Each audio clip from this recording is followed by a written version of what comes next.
You said your first house was at the French Fork Cove? Yep. French Fork Hill, and it was called Saddles Lane. And that was right along the top of the... And I can remember the first time that when the fire hit there, burnt the Buckers Mill. I was about 4 or 5 years old. And my You can parents, remember? yeah, my parents told me, back in the next? well, it was such a thing. All them wood piles, board piles, and deal piles were all burning all along right by the house there. We were the very first house. Next to it was Albert Don, or Albert Bucker, Dave Bucker, and they lived next door. And they kept a boarding house for the people that used to work at the mill. Wow. And there was a road that comes up and down the spring. Yeah. You come up between our place and the Buckers. That road's still there. That's where the Yeah. trail is for the Yeah. transport. Mother used to be down there one time, God bless her, after the fire, and take water from that spring that's down there and carry baby water, carry the bucket up the water. But anyway, at that time, when the board pile burned, how I remember it so much, I can remember my mother and father giving me a rake and not to touch the window because the glass was so hot. Go away. I remember you telling me that, yeah. And it was scary. The whole place was just ablaze right up through it. And well, it was after that the things started to fall apart and the mill went down. My dad used to tell me stories too, but you know how they.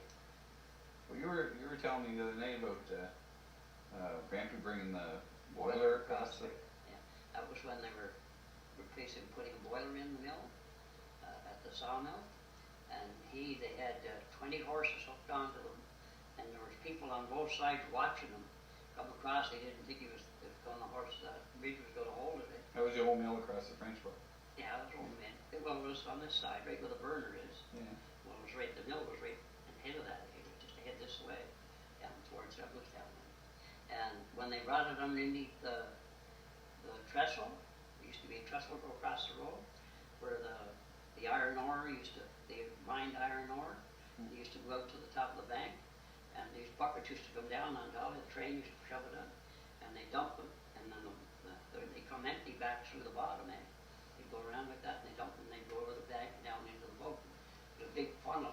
Pretty high tech for back then, wasn't it? Yeah, and yeah, it was pretty fast when you know how they unload them. But anyway, I never did see them really dumping it down into the boat, but I used to see them going through and coming back. And we used to go and get in that bucket to go piece for a drive with them. Oh, boy. Oh my God. When you were going to back up. Yeah, well, they didn't go fast, eh? They were slow, and when they come to the top, they'd stop, dump one, come again. And then when they come to the top, they come up, and they come up over, and then they go out on the level ground tractor.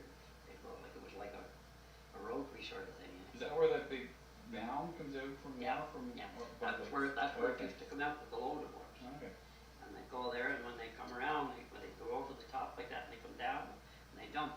And that's why I guess when Dad brought that big boiler on this big, whatever they had,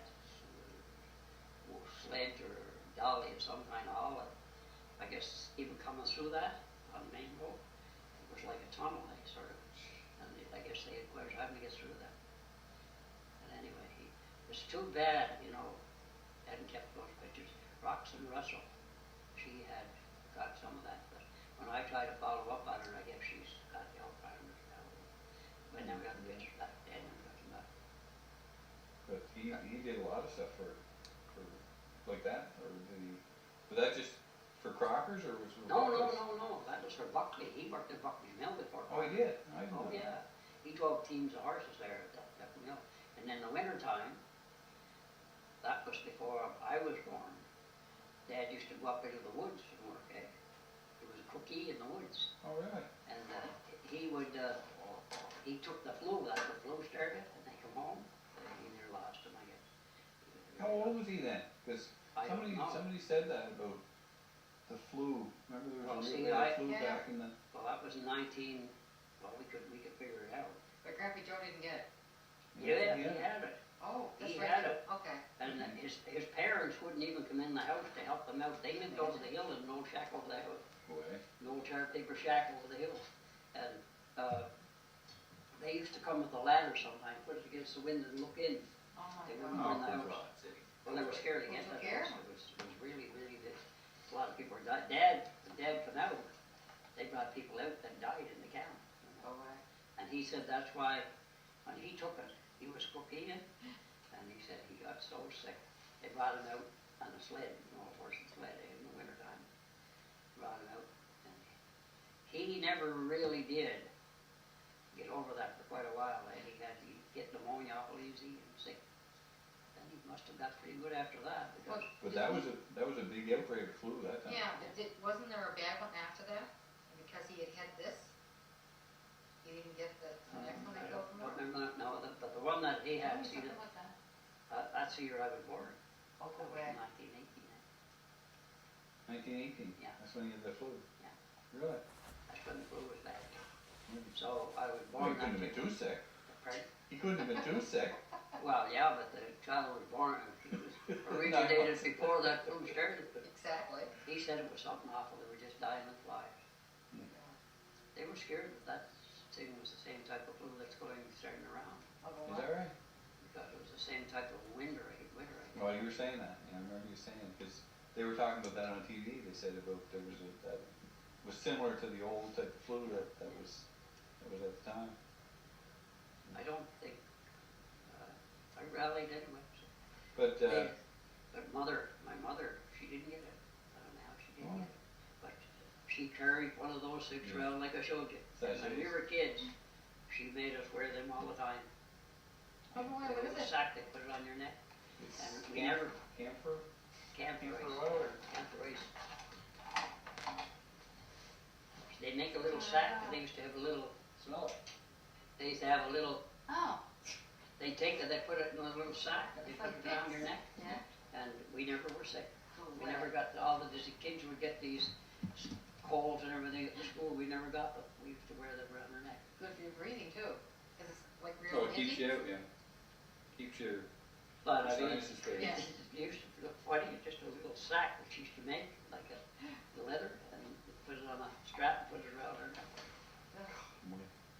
We wore that, you went to bed with it. So when did he go to work for Crockers? Well, he went to Crockers right after, first he went up to work at, where is that mine? The railroad goes through, when you go from, Boys Town. I'm trying to think of the name of that place. He worked up in there, in a coal mine there. A coal mine? There was a little, or gold mine, coal mine, Coal mine. was up in there. When you used to go to, when you went to, Oh, Boys in Town? Napadogan. yeah, he worked up in there. Oh, okay. And then he come down from that, and he went to work for Crockers. Right. And he worked for Crockers for 50-some years. 50-some years. Yeah. That's a long time. And they, like, you want to talk to Rosebud now, they don't call him, they call him Joe Crocker, Joe Crocker Gallant. Go ahead. Really? They still even They bring him. adopted him. Yeah. Hey, They adopted him. yeah. He went to work for them, and he worked, and the first year, the old fellow that I was involved with, old Ed, because I used to make smell boxes for a cent apiece, and I'd make 100, which is $1 a day. Come on. You make 100 smelt boxes a I day? could, but a lot of the other people that were working by day, and I was making more money than they were only getting 75 cents. But anyway, like a wise after a while, and he put me on by day, and he expected the same $1 box. Oh my God. But what happened was, what you do, is make the boxes first of all, and I designed that. I don't know why, I was already young, but you take the boxes, they gotta be stencil first, and gotta be, the name puts on the sides, and the end is the type and the poundage. You make a ball out of the head. Type of smelts? And, yeah, what happened was there was extras, that was the best, and number ones, and then number twos, and then the blinks, and the blinks went for fox feet. They sold that for fox, with small little melts and little flatfish and everything like that. Everything They used else? to sell them to the fox, everything was left over. That's what Daddy called blinks. Yeah. Yeah. They went Blink, to, you don't see them. yeah, they went to boxes about that. Is that right? But the boxes, like say here was my place to work, I'd take the ends, which was about a foot square, and then the others were about 18 inches long. And you turn around and you take first you take the ends and you stamp on them. Like you'd stamp maybe 100 with number ones, 100 with number twos, and extras. You put them on. And what you did when you went to make them, you had to be awful careful. Because what you did, you made this part first. You just put them like that. And you nailed 4 nails. And then you pile them up. Like they're all like this, all piled up. But you stencil them out first. And you had to be awful careful. They didn't turn around on you because you're doing it so fast. Yeah. Just like in a nail, if you turned it around, you'd have one turn in one way, one turn in the other. And you put that in. There was 20 nails, 22 nails in the box. But the first thing you do, you'd stencil them, get them all ready, and you nail them together. You don't put the tops on them. You make the box and you pile them all up. And then... How big would a smelt box be? Big or? Well, this big. Well, a foot that way and about 18 inches that way. Okay. And you pile them up, and then this old lid, that was before my time when he used to take Dad down there. They used to go down with an old tugboat, and they go, I forget what Dad said they called it now. They used to go way down Deer Whack all along there, and they buy the fish, and they bring them up, and they stop at the island down there. They had a ice house in there on the island, and they'd ice them up, and they'd come. And Dad would be gone for 2 weeks on that. And I know when some of the children were born, Mom was alone. They didn't have hospitals then. Old Mrs. Butler, who lived next door to us, she was the midwife. She's brought me into the world, I guess. Right. And anyway, they'd gone that long down there, and they'd come up, and Dad had to do the fire and looking after the motor, and old Lig was the captain. Yeah. So what, did they put them in the boxes out there? Or? No, they brought them up loose in the scow. Okay. They tore a big scow with all these fish in it, and they'd take them up there. Now, what they used to do, I guess, when it was smelts anyway, the ball smelts, which we call they call them, they had a name for them, fall run the smelts. And they bring them up, and they put them in pans in the mill, in the freezer. And these freezers were they called batteries.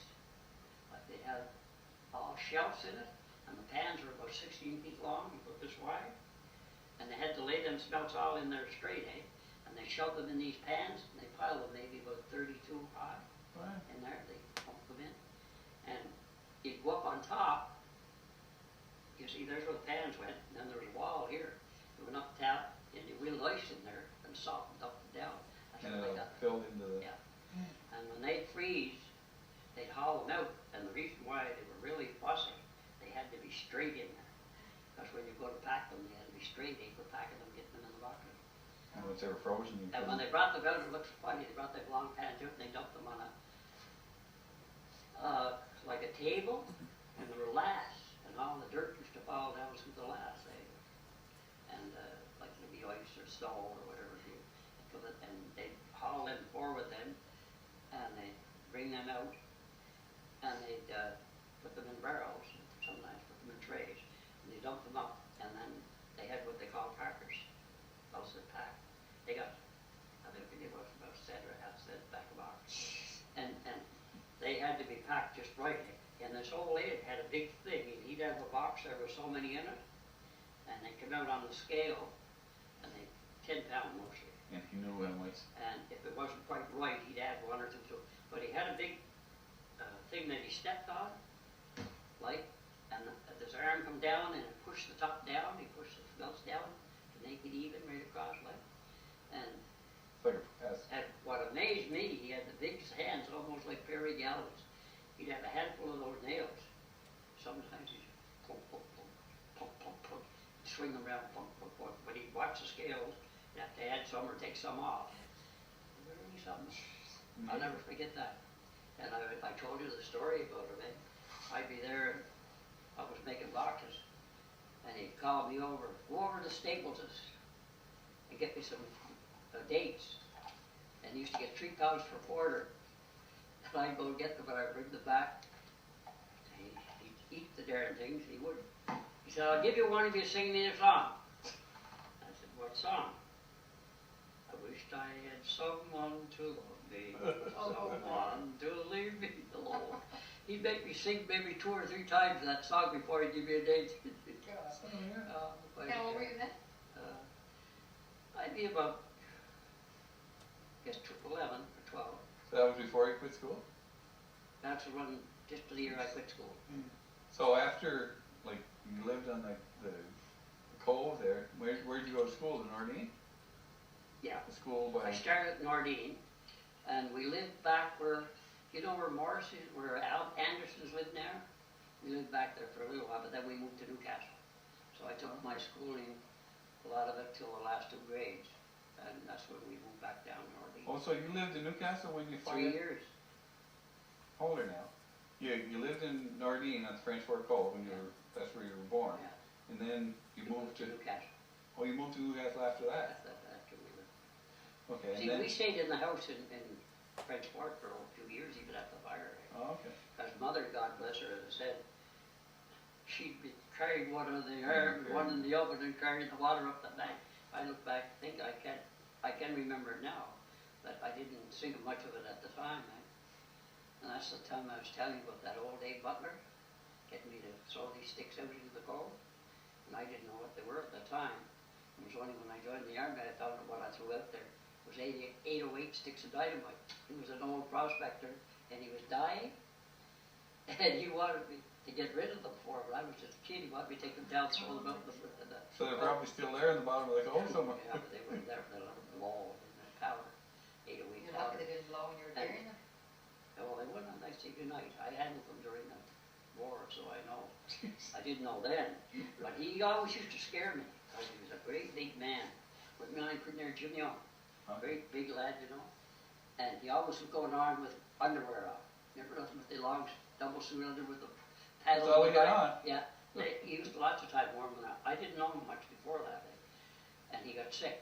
And I went in one day, Mrs. Butler, she was Mrs. Downey when she died. But she had me go up there one night. I got my arm broke, and she said, I could have killed that old doctor, she said. She was so mad at him. He come down, I can still remember, he come down with the horse and wagon, pulled in, I can still remember that, it's funny, Right.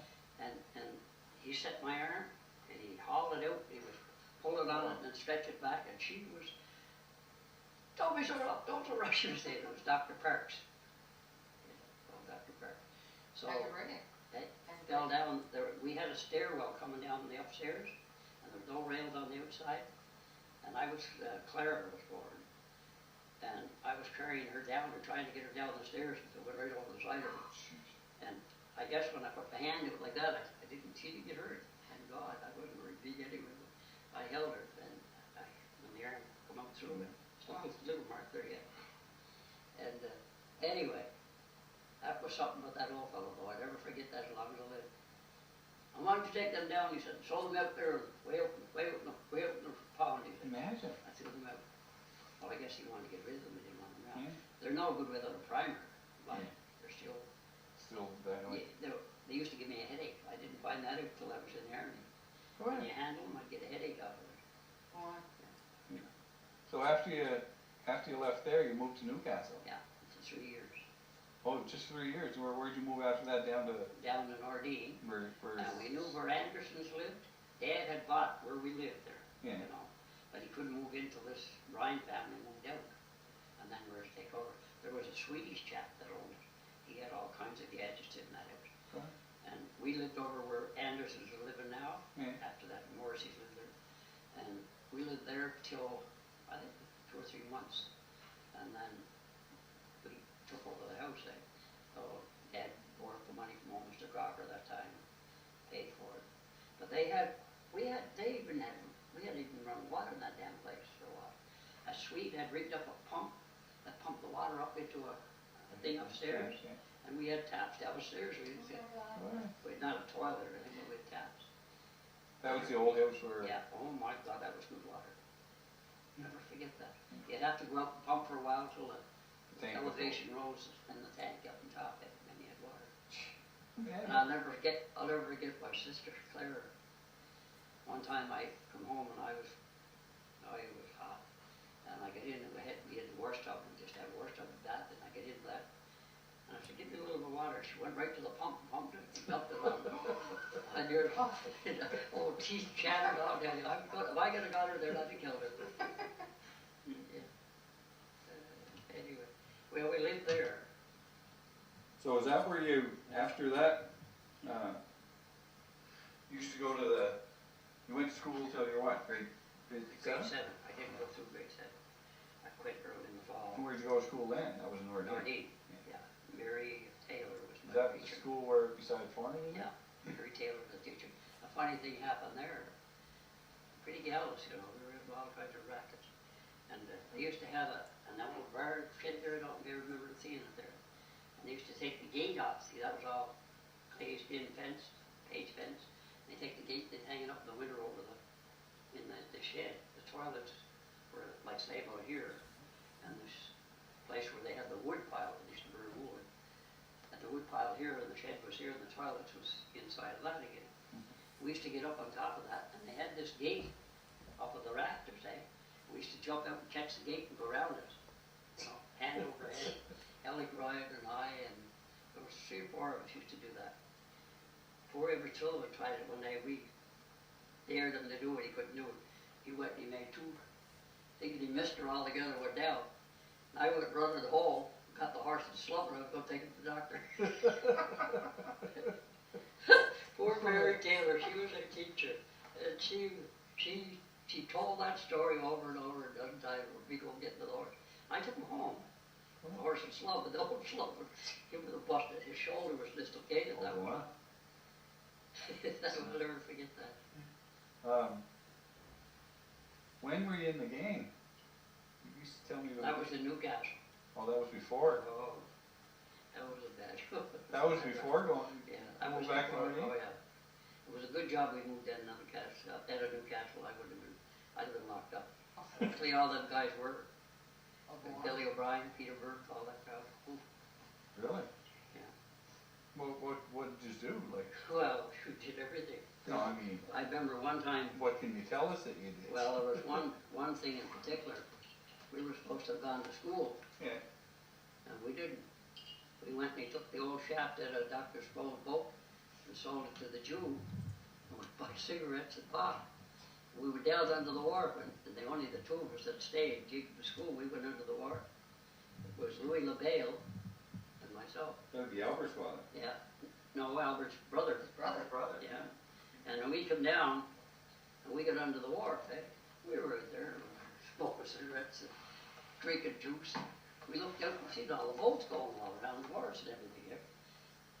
And then we heard somebody say, well, we found their books on the wharf. They thought you drowned? That was like Tom They Sawyer. thought we drowned it. They were out there grappling, hauling, dragging Oh my God. around the front of the wharf. Somebody had seen it and they found their books there. I remember you telling me that. So anyway, I didn't get the whole story till after. When I went up, and poor Albert put in plumbing at the house in Nelson, and he got into trouble. Well, he soldered them in rather than sweat them, eh? And they all started to leak, and he called me. I was working at the mill then. So I went up. We worked all night. You know, we had to take it all apart and put it together for the poor old lady to have water. And she told me the rest of the story. I didn't know at that time what really happened. But they shut down Anderson's mill. Louis's father, his name was Louis too, Louis. And he was the engineer of the mill. So they shut down the mill. I went down there to grapple for us. They shut down the And, whole mill? yeah. That was Anderson's sawmill. Still going, I guess. Oh, well. And anyway, just when we come out to grab their books, old Albert spotted us. And he started to chase Louis through the square. And he chased him right through the square, right over to his house in the engine ground there, right? And this is, the Vale told me the rest of the story. She said, I could hear him coming, Mommy's gonna kill me, Mommy's gonna kill me. He said, he came in and he crawled under the bed, and he said, his father came in behind him. He said that I went into labor. That's all he said to tell you. That's when Albert was born. Oh, go away. Anyway, my family was lucky. They didn't know a thing about it till. They didn't hear about it? No, Dad was downriver. They didn't hear nothing about it before. Mom, God bless her, she didn't know about it till it was over. But anyway. But there was a lot of like. But the teacher, old Dorothy Nicholson, she reported me not being in school. That didn't go over. She was a lady, you know. Yeah. Old Dorothy Nicholson was the doctor's daughter. And she always used to go with a cane. So, God bless her, she was the best teacher we had because she made us do our homework. No, we made her do our work in school. We didn't do any homework. But anyway, she come to the family and wanted to know why I wasn't in school that day. And we do some lying there to get out of that. But anyway, she was that kind of a person, because I remember one time I was doing drying on the slates. We done our work on one side, and the other side we used both sides of our slates. I had a little crack in this little white slate right down the center. So I drew a picture of her on the back page, you know. It was a horrible picture. And the work was on the other side. When I give it to her, instead of giving her the work side, I give her the other side. She left the slate page right around my head. And I run all the way down to the town hill right to home. I went home. And she come down that night and apologized to my family for doing it. Oh, Jesus. They're nailing me with the slate. Well, did you say Dave Mitchell remember where Alan Lake came to? Can you tell me that? Not Dave, no. Mitchell's in it though. No, Dave was younger. He did what do you call him, was in it for a while, but he just stayed with the theater there, remember? Oh, Richards. No, not Ricky. Richards? No. He did run it, but it was Before him? yeah, it was Mitchell. They run the Strand Theater. There was a theater over by, you know where the Goody Shop is? Yeah. No, not the Goody Shop now, where it It used to be. used to be, yeah. Right in that corner, there was a Strand Theater. Oh, go by. Big theater there. Right, yeah. They had 3 theaters, Newcastle, and the Opera House, the Strand, and the Royal. And we had, in back of that, was the Undertaker parlor, Hogan's Tugging parlor, and our clubhouse was upstairs in that.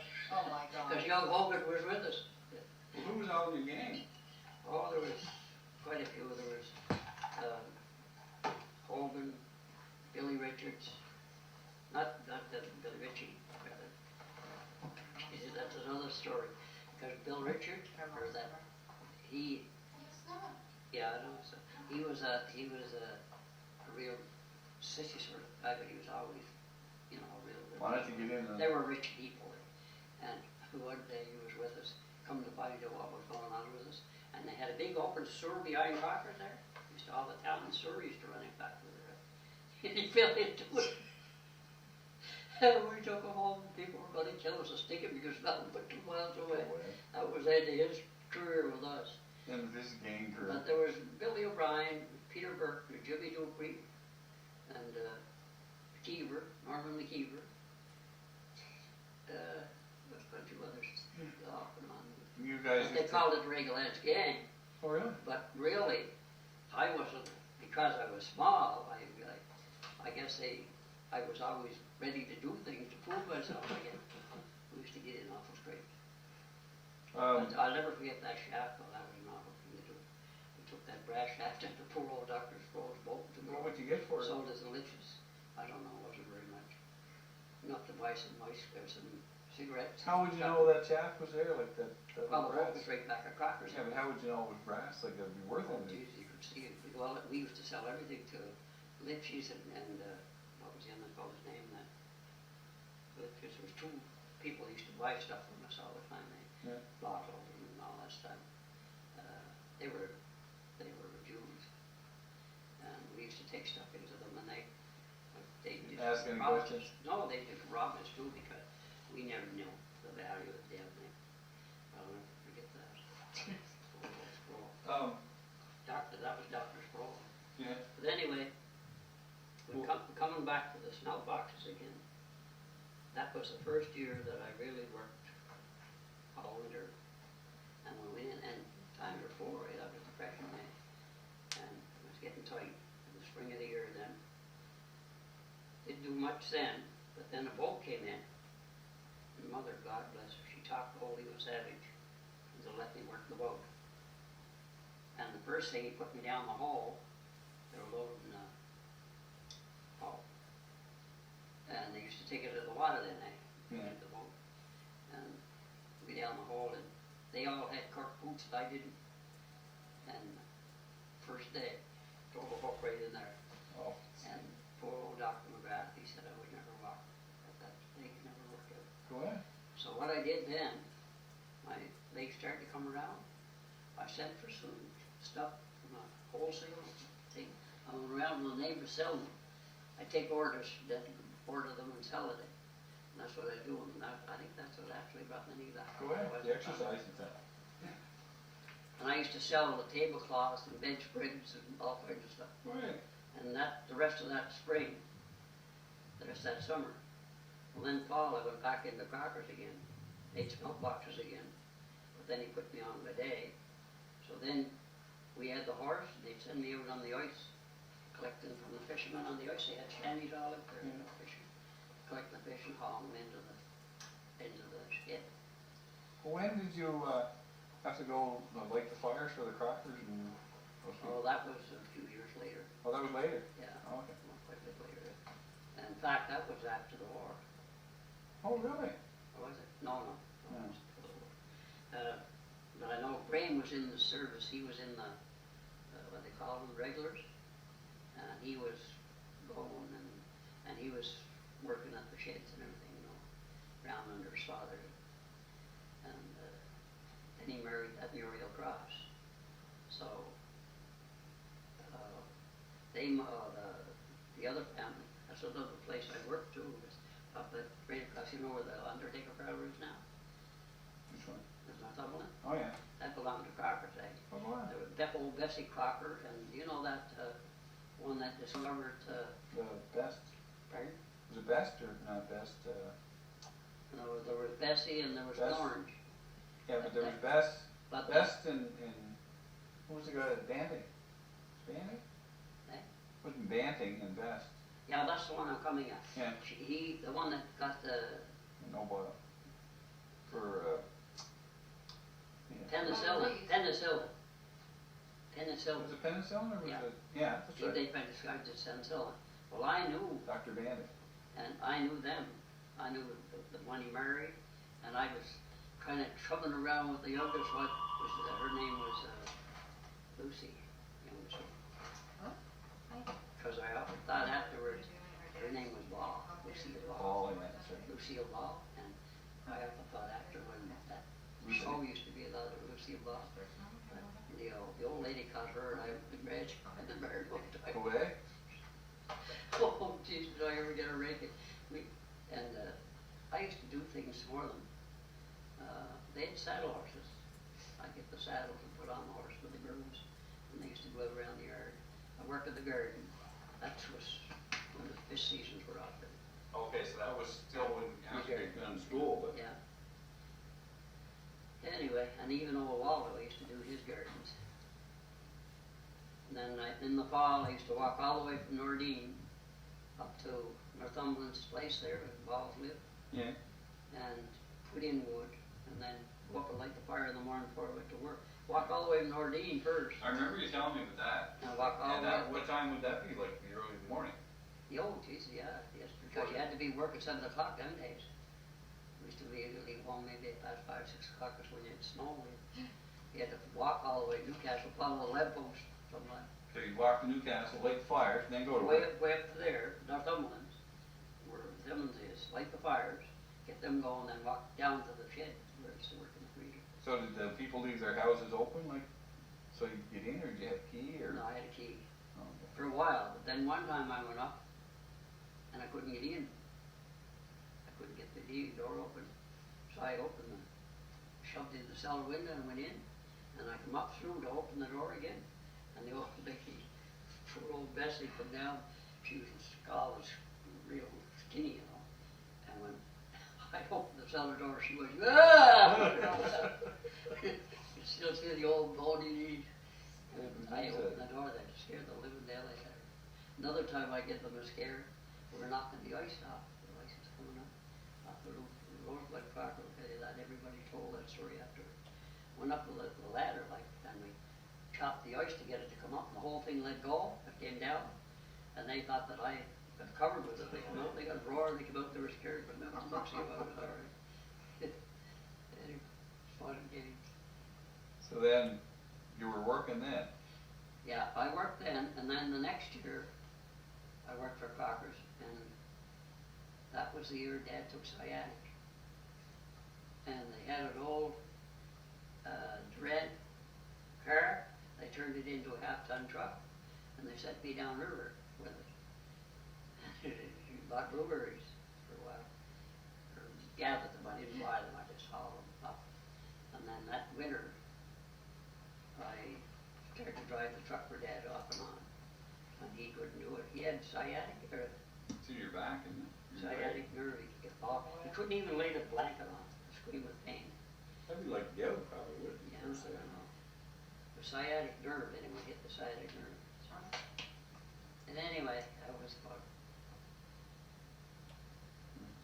5 minutes left. I said flashing in the front of it. So, 5 minutes left. Something else I was gonna ask you about that.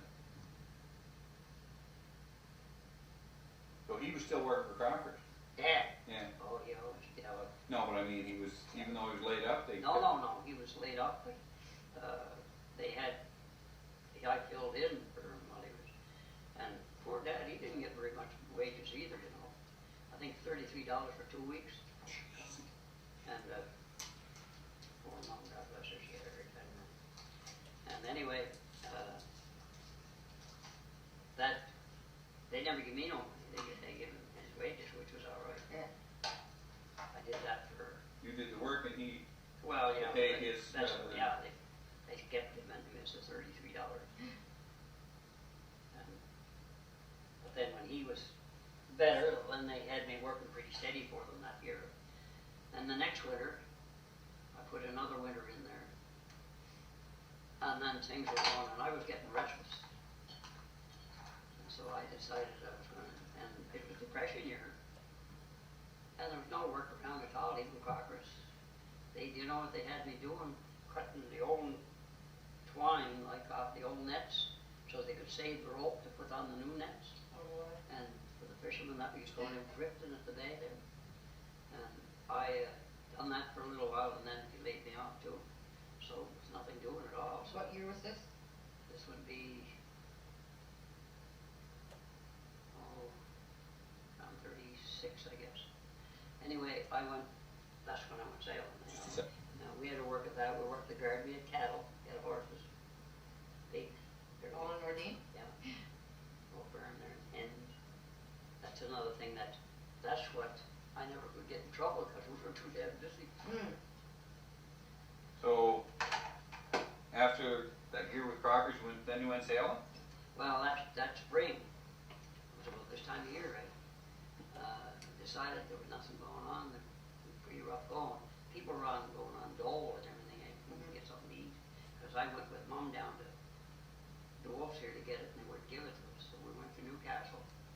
And old Harry Miller, because we used to get our milk from them when we were in Newcastle.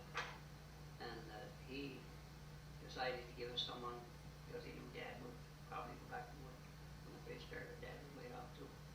Because I remember we went to Rogersville, there were a lot of frozen fish that was out of the freezer on the horse and sled.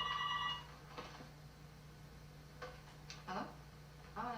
I've been calling Mom and Dad all day, and the phone must be off the hook. In the spring, that was before I went sailing.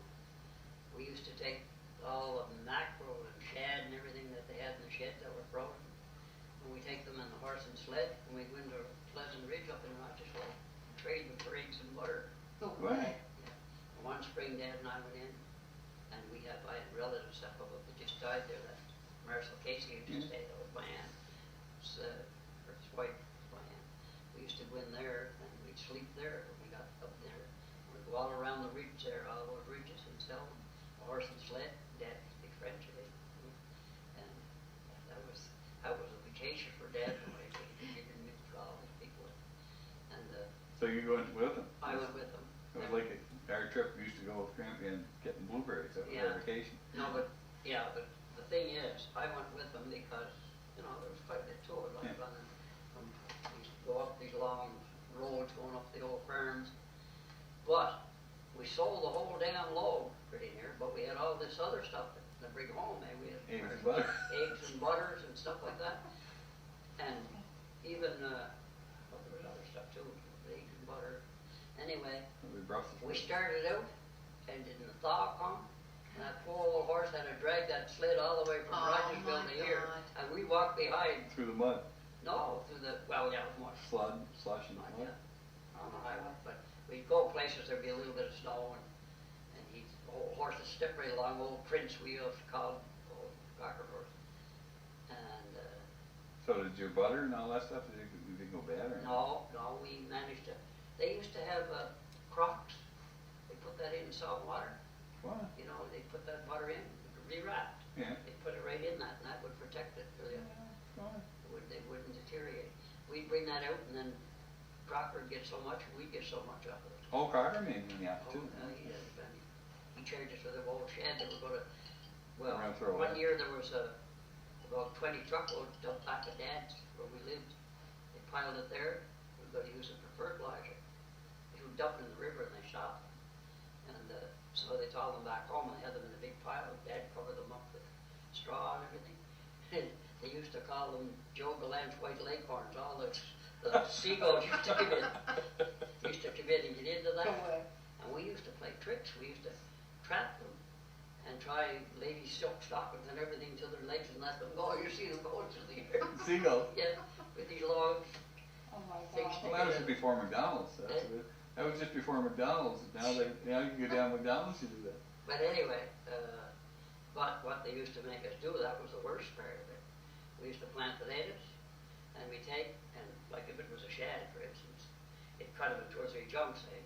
And you put one of them in between each potato. See, holy Jews, man, talk about potatoes. Wow. Yeah. Fish and chips. Yeah, honestly. Yeah, God, it was great. And we used to grow some awful crops. For that little piece of ground, we grew a lot of stuff. Carrots, potatoes, and turnips, and potatoes, beets. We grew a lot, and we're pretty near self-sufficient and that sort of thing because we had a cow, we had our own butter, Yeah. own milk. We used to take the cow up and put her in with the coal. Yeah. All the community that had cattle used to take and put them up there. They'd go up and milk and bring the milk home. Go away. Yeah. You milk your cow and Yeah, let her there and bring the milk home. Yeah. Pretty near everybody in the community up there had a cow up there somewhere too. We always had a calf. I always had a calf to kill in the fall. Yeah. I learned that a year after I come back overseas. I used to do that. I used to do that home. Pig, eggs. So when you went, go ahead. No, that was the next spring then to that year that I decided couldn't have nothing to do with it. We were tight home, quite proud of them, and Dad wasn't working either too much. They did pay when they didn't work. So No unemployment. So anyway, I decided I was gonna. 2 people told me that there was quite a bit of work in one part of Ontario there, so I decided I was gonna go. No, So I worried. I hitchhiked on the train, but you know what? I sent him over. Them the conductors were great. You know, there was a little freight train there. Because they'd catch us. She must have shut They it wouldn't off. kick us off. Put us in the caboose. We'd ride Right. in the cabooses there. Oh, yeah. Well, everybody was doing it. That's why the trains were full of people going, Oh, I traveling. was getting worried. So I spent a month in Montreal, and I didn't like that. So I decided I'd go further west. So you spent, what, a month in Montreal? Worried. No, I just Yeah, spent, I'll give you a call later on and talk here. Okay. hitchhiked then on the train and went to Kingston, Ontario. That's where I got off. My teacher, we were hungry. There's 2 of us. At that time, another. Who went with you? Remember? Not from here. I picked him up in Oh. Montreal and stuff. His name was Levy. Roger Levy, I never forgot his name. Him and I then, we went down. They were saying they were hiring on these boats. And we went down. How old were you? Well, I would be what? 14 then maybe. Anyway, I went down and I wasn't very big. But to this day, I often wonder, that man must have felt sorry for me, you know, to give me that job. because they were down, they said they were hiring stokers to go on the ships to sail, but the ships were still in port, they were getting them ready to sail. And he said, where did you fire? I said, yeah, I done some firing.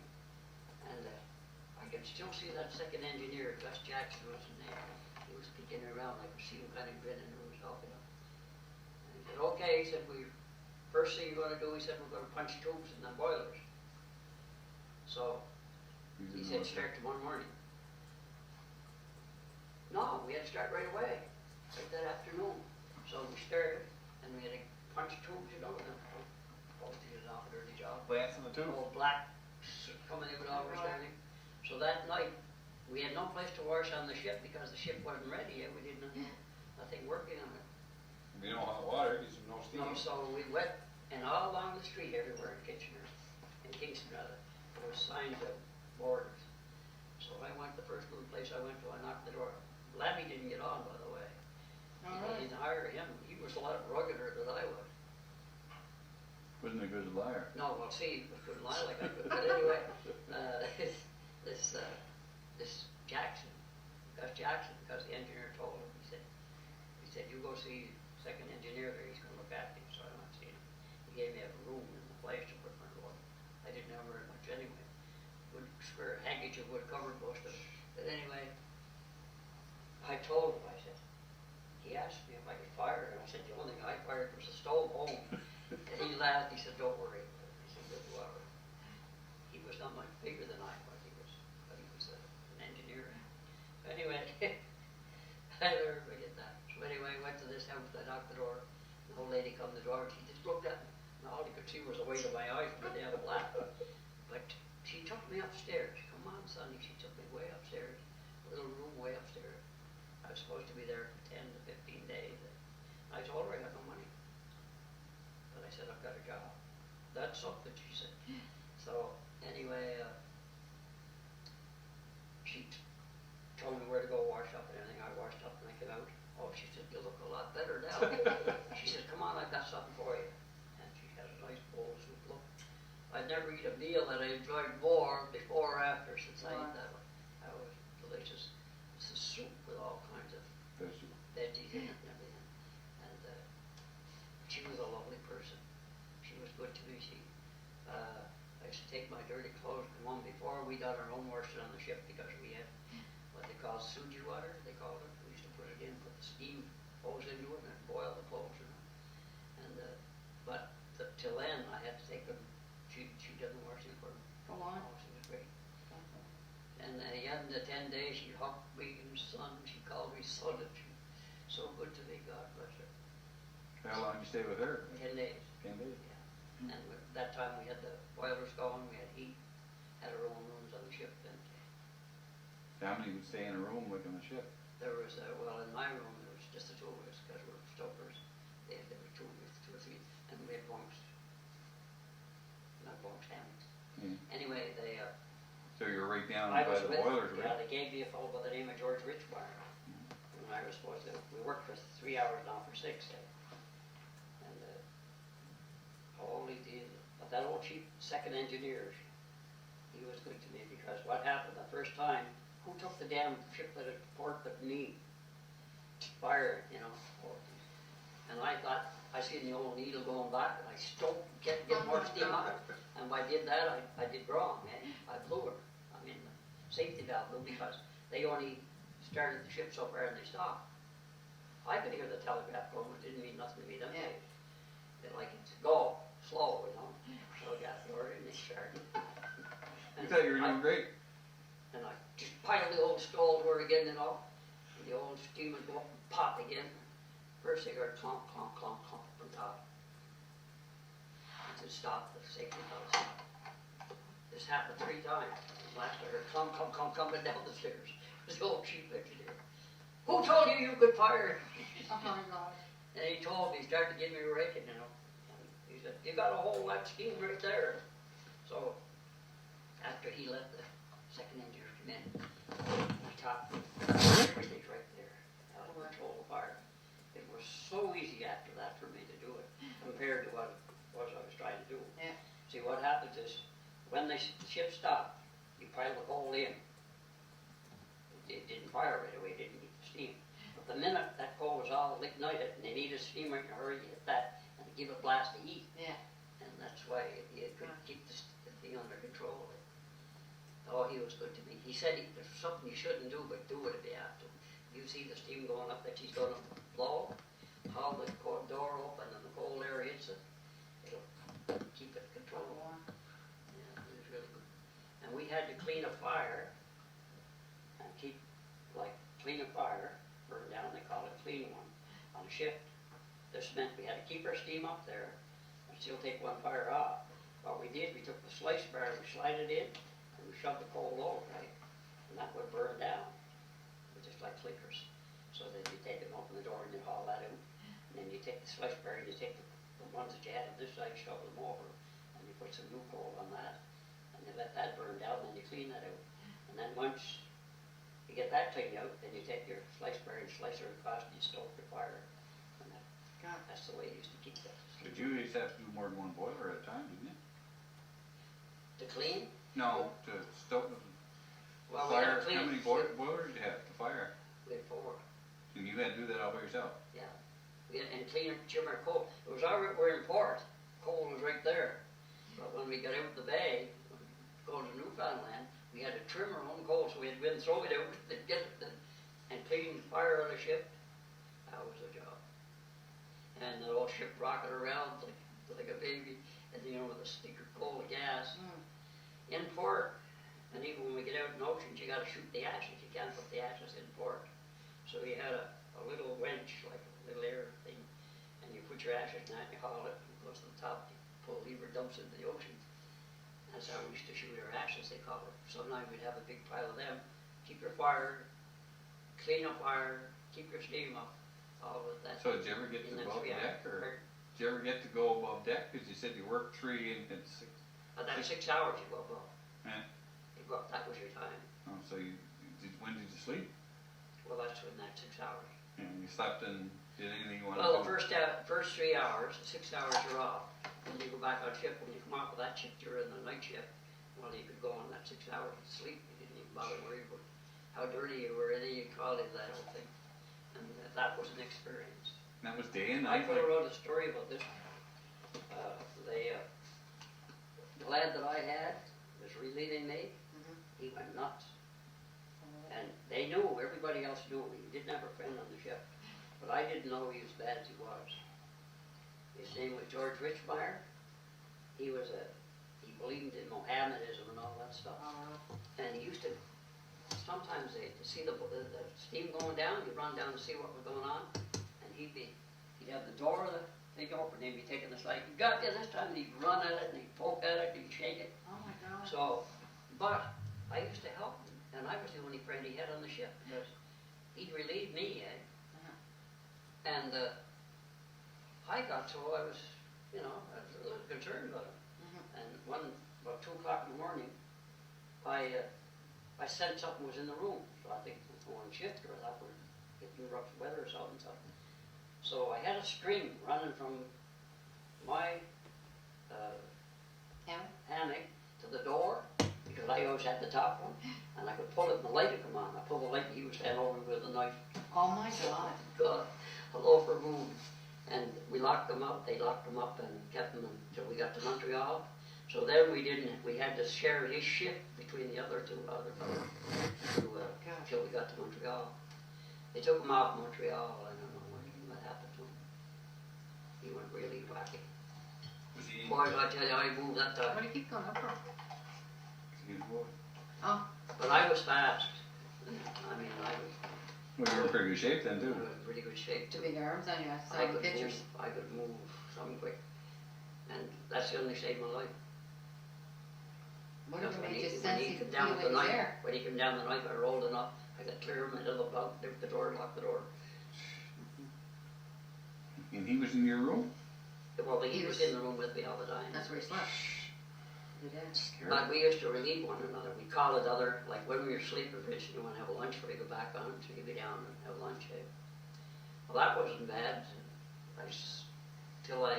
One trip we went to Montreal, the chief come to me and said, Ray, said, would you like to advance into the engine room? I said, well, sounds all right. I think I can do it. That was quite an experience too. I didn't realize then, young as I was, I didn't realize what I was really into.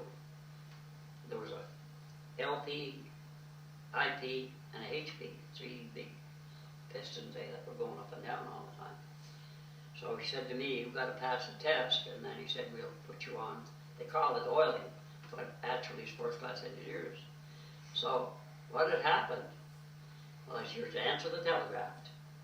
Here's a tool, like they do when you answer slow, high, or stop, or whatever, to shut the motor down. And when you're oiling, you had to take, when the low P was coming up, you count it.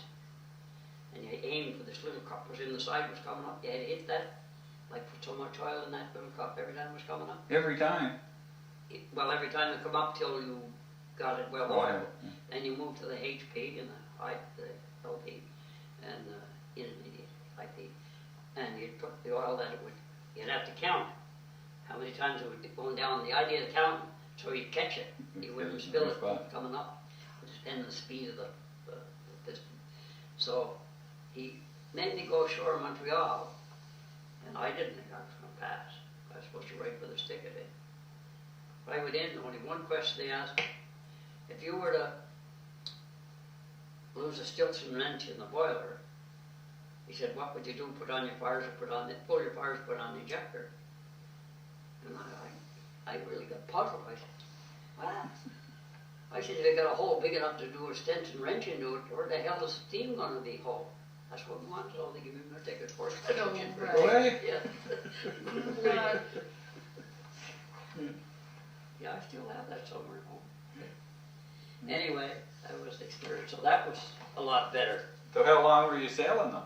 Well, we sailed right up till it froze up. Then we went to the British West Indies, and we were down there for, I think, about 2 months, and I went home for Christmas. I'd signed on for another 6 months, and I jumped her 2 weeks after. Came home for Christmas. How did you get home? I came on and I gave this Danish boat from there to Orleans, and I hitchhiked across till I got home. And I was home the 23rd of December. Oh, God. Then, when the spring come around, we decided... So you were sailing for what, just 1 year? Like? It was like 2 seasons. But that's 12. It was only 6 1 year, months. actually. It was 1 year. Because I Two in the spring deals then. coming around, but then the boat runs out, and I had to sign on for another 6 months. We went down there for 2 months, and that was it. But then I turned around, and I come home. I was home, and then, of course, war was going starting then. So... You were only what, 18? I'd be about 17 then, I guess. So anyway, we went to join up. There were 3 of us. I was a run to the pack, and I got accepted. I got turned out. No way. So then they sent me up to But you were too young to really sign up, weren't you? well, you could sign up, but overseas was a different story, eh? So anyway, when I lied, anyone when I joined, I give them the year or whatever it was. And I went to, they don't ask for birth certificates up then. So anyway, I wanted to get in the Air Force first. I tried to get in the Air Force. And I didn't have enough education. Funny part about this is, it saved my life really, because if I had to get in, they would put me in as a tail gunner or something. I seen them fellas being worked in with the holes. Anyway, I went to Petawawa, and they wanted a crowd to go overseas right away. And I spent a little while in Petawawa, not very long. Took a little bit of it, basic training, and then they shipped me overseas. And I was with the RCA then, in Air Artillery, and then they wanted a bunch of engineers to go. I said they're planning for these raids, I guess. Mm-hmm. And they sent me up to Avon, Wales, up in the mountains, Mount Snowdon and them things, and that's where I took my training, the engineers. Ooh, that was slick. But it was a good job, it was in good shape, because I wouldn't have been able to do it. No. There's no way I could have took what they ever gave me to. Because And like I got scared, I had a story there when I told you we lost a truck up here twice. That made me panicky, water bit. And I always was panicking, but they used to make us jump in with our packs and anything, wade those rivers and everything. All in wet. Second it, and change the time, See, they had me, Second. you know, they're just thinking they're Yeah, go ahead. talking of us before they had refrigerators. They used to haul the ice up the hospital, they had a place up there to store it. And that's what they used to use. So this time, I come back down, and I went out onto the ice, and 36 Maple Leaf trucks rode. I was so proud I could drive this new truck. Anyway, So do what? yeah, and drove out on the ice. And this time I come down, and he could see from upstairs in that window. That's where his office was. He could see me coming in with a load. He come tearing down. He didn't see Duke getting out. I had gone out, and Duke had fell in. It was so cold, Duke White. And he was one of the guys that was using the saw. See, Dad used to have the horse. That's why I was driving. Because Leonard Crocker didn't want to go on the, Leonard Ashley didn't want to go on the ice either with the truck. He was a driver too for them. He didn't want the ice with the truck. So what happened was Dad, like say there's the squares, where they cut the ice. Dad used to have this thing with a guide on it, and that had like this, you must have seen them, them ice plows. They had 3 blades in them, like one, another one, another one. And each one would go a little deeper, and that horse would haul them along, and the horse would haul them along. Dad would be on that, and he'd have a driver of the horse. And what had happened, like he'd cut here, and a marker would mark here for the next one. Then a marker laying over the side would mark them. But they wouldn't cut it all the way through. They just left it, that it went so deep. Then the fellows would come with the saws and saw the rest, and then they'd break it with a bar. And the time that I went in, that's what happened. The ice had all drifted back in again. They were backing me up. They backed me on the, I think it was already in, So, You lost the truck? oh yeah, they got her out, but I mean, ruined her. But, as I said, Was it here or down? right up under the bridge, Morrissey Bridge. That's where they used to cut the ice. I got some pictures somewhere home, I think. Would that ice be any good? Oh, Jesus, they used it at the hospital. No, but it would be drinking water. Oh, no, they used it for keeping things cool.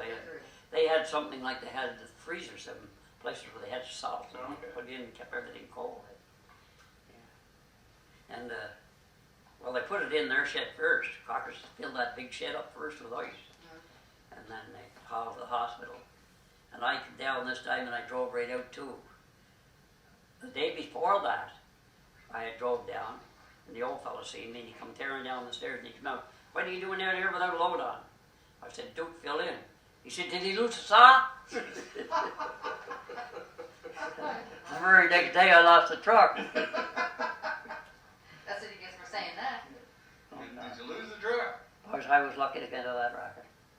I couldn't get the door of the truck open, Oh, you went in too? Oh, we were right down. Oh my God. And I couldn't get the door open. I had to wait till the water filled up in the, I didn't know at that time. The crank, I was beating at the glass and everything, would break it. And when I got so far in the cab and come up with this far from the top of the cab, I thought I had it then. And when I got that far from the top, then I could open the door. There was not pressure inside to let it open. I got her open and I made for that little hole. To this day, God must have been with me, because there's no way I wasn't a swimmer to start with. Yeah. There's no way I made for that little opening in the ice, and that ice was about that thick. One cake of ice weighed 580 pounds. Oh my God. And anyway, I made for the hole, and I just broke through, and Dad nailed me with the pole they had for guiding the ice around. And I had mitts, they stuck to the ice too. I was so lucky to get out of that. That created trouble. They couldn't get the damn truck out at first. They had to chop another junk around her. And they had 2 Maple Leafs. They brought the second one out and they cut and hauled. They got a place big enough that they could put hooks down to get a hold of it. What did you say with losing the truck? Oh, there's nothing you could say. I mean, it wasn't my fault. No, but sometimes like They that. backed me up. I know he wasn't happy, but just like the same winter, he sent me down to Malpack, that's the Lundigo out there. And the roads weren't plowed from here to Grand Downs. the whole point, eh? And then from there down it wasn't plowed no more. So I had to go up the Grand Down Road, hit the ice and go down the ice. And there'd be places, snow would be plowed pretty as high as that, but there are places on the ice that were bare and you drive like hell to go through them. We didn't have no heaters, nothing like that in them trucks then days, you know. Had the window partly open. And I got down there to Malpac. Eh? Just your clothes? You know, we get dressed real warm, yeah. And the engine would, well, what I did, and they give me shit for it, I took the muffler and I run it through it up into the cabin, up to the roof. But I've taken a chance because of carbon monoxide in it.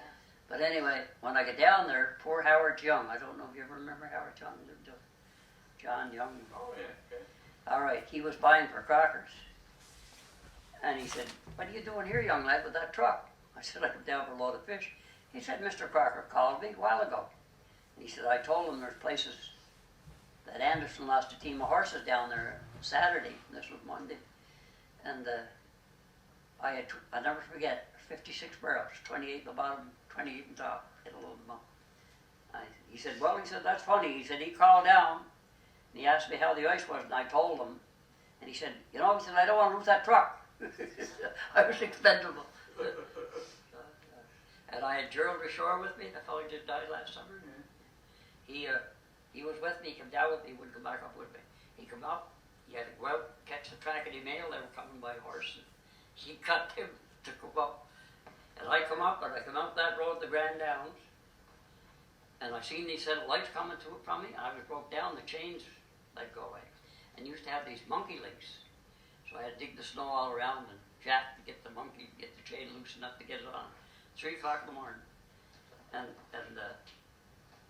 I could see old Rivers McDonald and them, they lived very close to it. They'd scratch the snow and look, see if I was still in there. Then I could see these lights coming towards me, and I thought the devil was coming for sure. See these big lights high up coming towards me, and all at once they stopped. And I went to look, and it was poor old Dr. Kenzie. He had the snowmobile, the big high lights on it, big ski in the front. And I said, I'm sorry, I said, I got you blocked off. He said, you would block me off. He said, I go around you. He said, I'm coming out, there's a lady having a baby down here. He said, I have to go out. And he said, if you're here when I come back, he said, I'll give you a hand. Oh, I said, I think I'll be all right once I get the chains straightened up. Because I had a good enough load for balance. And he had made a track a bit too, which wasn't really good because that was catching the underneath carriage when I was going. But I got out. I didn't get to do Castle 7 o'clock the next morning. I had to take that Brady Bogue Hill. I didn't think I was going to make her. I was used to go way down around there and come up. Yeah, go 36. So that was up above Bathurst? Eh? Was that up above Bathurst? No, down below Digger Way. Yeah, the Brady Bogue Hill down there. Oh yeah, okay, the old one. Boy, that was some old hill. You had to go down. Everybody never liked that hill. I picked up, fellow used to drive the snowplow. What the hell, he had a pet name anyway. And it wasn't like downriver. He used to go as far as Oak Point and them places with it. Starting to come back. Big truck. They called him Logan. Oh, not Moose. Moose Logan. That's what they called him. And he had the truck and he stopped me on this side, the other side of the Brady Bogue Hill. His truck was off at the side of the plow. And he come and see this young fellow, he said, showed me. And the fan had come off and come right up and was right in line with his head. Come right through the dash, eh? And he was broke down, so he come up with it. And when I started for the hill, he said, you're not going to make it. I said, well, give her a try. He said, I think I'll walk up the hill. Much as he was a kind of a daredevil bugger, he wouldn't ride up the hill with me. I had to wait till I got up the hill, wait for him to come and caught up with me. I'd give him a drive up. That was Charlie's father, yeah. He used to be the Charlie Goldman. He used to work in the mill. But he used to be in the highway patrol. Yeah, but before that, he used to drive snowplow. Government grads. That was the only guy who could handle it. Nobody else could drive it like he could. But mister, if you had a pile of wood or anything around the road, you'd lose it. People used to pile wood along the road to sell it. And he'd hit that pile and drive that block, 4-foot block way into the woods. What kind of a truck did he have? Great big, I don't know. What do they call them again now? Diamond T. Okay. Yeah. Yeah, he's quite the lad. But anyway, that all happened before I went sailing. Jeez. So you were still only I was only young, because I 14, did, 15, I must have been 16? 17, yeah, but that's the most. And when I went to Uab in Wales, I get some off a ship then too, really, because I was crazy as hell when I do some of the silly things I did. After we climbed them mountains and everything and went in double ropes, get two guys, and they were taller than I was, I couldn't catch the center rope, they were too short. I'd shake them like shake one off. We had a pack on our back. Our packs too going across them ropes. They go across dry gulf or go across water. And water is one thing I didn't like to get down into, knocked off the ropes. I didn't mind, I didn't like dry gulf either, because you see the rock below you. And we took all that training. And to this day, I don't know how we did it. There was piles there, times your arms. That's when I knew you got a second wind. Because before that, there was no way I was going to hang on to that. Oh my God, then you'd look and see that, somewhere you'd get that extra cent and you'd carry on. It was amazing what you'd go through. And a lot of guys would say, look at me, and they say, well, that little runt can do it, so can we, so they try to follow me. And that's where I got involved with some of them English trainers too, them sergeants that was trained us. And he used to give us a hard time, run us. We used to call them 4-stroke march, 25-mile marches. And we'd come back in, and if you dare say anything out, he'd make you wear out his skin. Oh boy. Oh, what a character he was. So one day we were coming to a river, and Sergeant Austin, who was a friend of mine from Quebec, he was with me, and we were on a maneuver. We come to the river, and you're not supposed to stop, even if somebody gets hurt, you're supposed to keep going. We come to the river, and Sergeant was ahead of me, and he said, follow me, guy. He had a rifle over his head, he jumped in, and the water wasn't that deep, and he hit his on a rock, and he went down, and I went to help him. And this English officer threw a thunder flash at me. What's that? It's the same thing as a grenade, but it's got a little handle on it, and it breaks up in plastic, it doesn't metal. It breaks up the same as the 67 grenades. They break up in 67 pieces, and the shackle. But anyway, he threw this, and I seen it coming toward me in the water, and I didn't like him. When it got to me, I just happened lucky enough to grab it, and I threw it back at him. And he turned his arse just above the bank, and it just exploded to the section. Holy jeez, that was a mistake. He gave me a hard time after that. But I helped poor old Sergeant Austin out. He was dagged. I'll never forget that. That's an awful thing to do. That's an awful thing to do, throw a kind of grenade thing at your own men. Well, that's to force you. Because you come to a goddamn place like that, and you don't want to jump in that water with that rigging on it. Yeah. And as I said, I always was a little dubious about water after I went into Newcastle that time. I never did like getting into the water, but we used to have to do a lot of training in the water. And, geez, lots of experience with that stuff. I knew damn well that. Go away. And I went to visit them, and oh my God, I was tired. And it was the first time that I seen a bathtub since I left home or before that. So I get in the bathtub that night, and they got worried. Now they get into where they got worried. I didn't come out right away. No, they got worried. They did. I was sound asleep in the bathtub. Oh, go away. Enjoying it. Poor Claire, God bless her. She said they wrote and told her. So did she go overseas too, Claire? No, she was in Ontario, the airport. No, I mean... She didn't go over, no. But there's these people that her boyfriend, from over here, he was Leslie Cross, Ramsey, Young Woods, they all... See, that's why I was glad I didn't make it. If I had made it then, I'd have been the same as them. They were all killed. That's Leslie Cross, he was the only son that... Cross used to run that big castle. Yeah. That was the only son he had. He went over, a week after he was there, he was gone. Maury Craig, who lived next door to us, up in Ordine, he was the next one.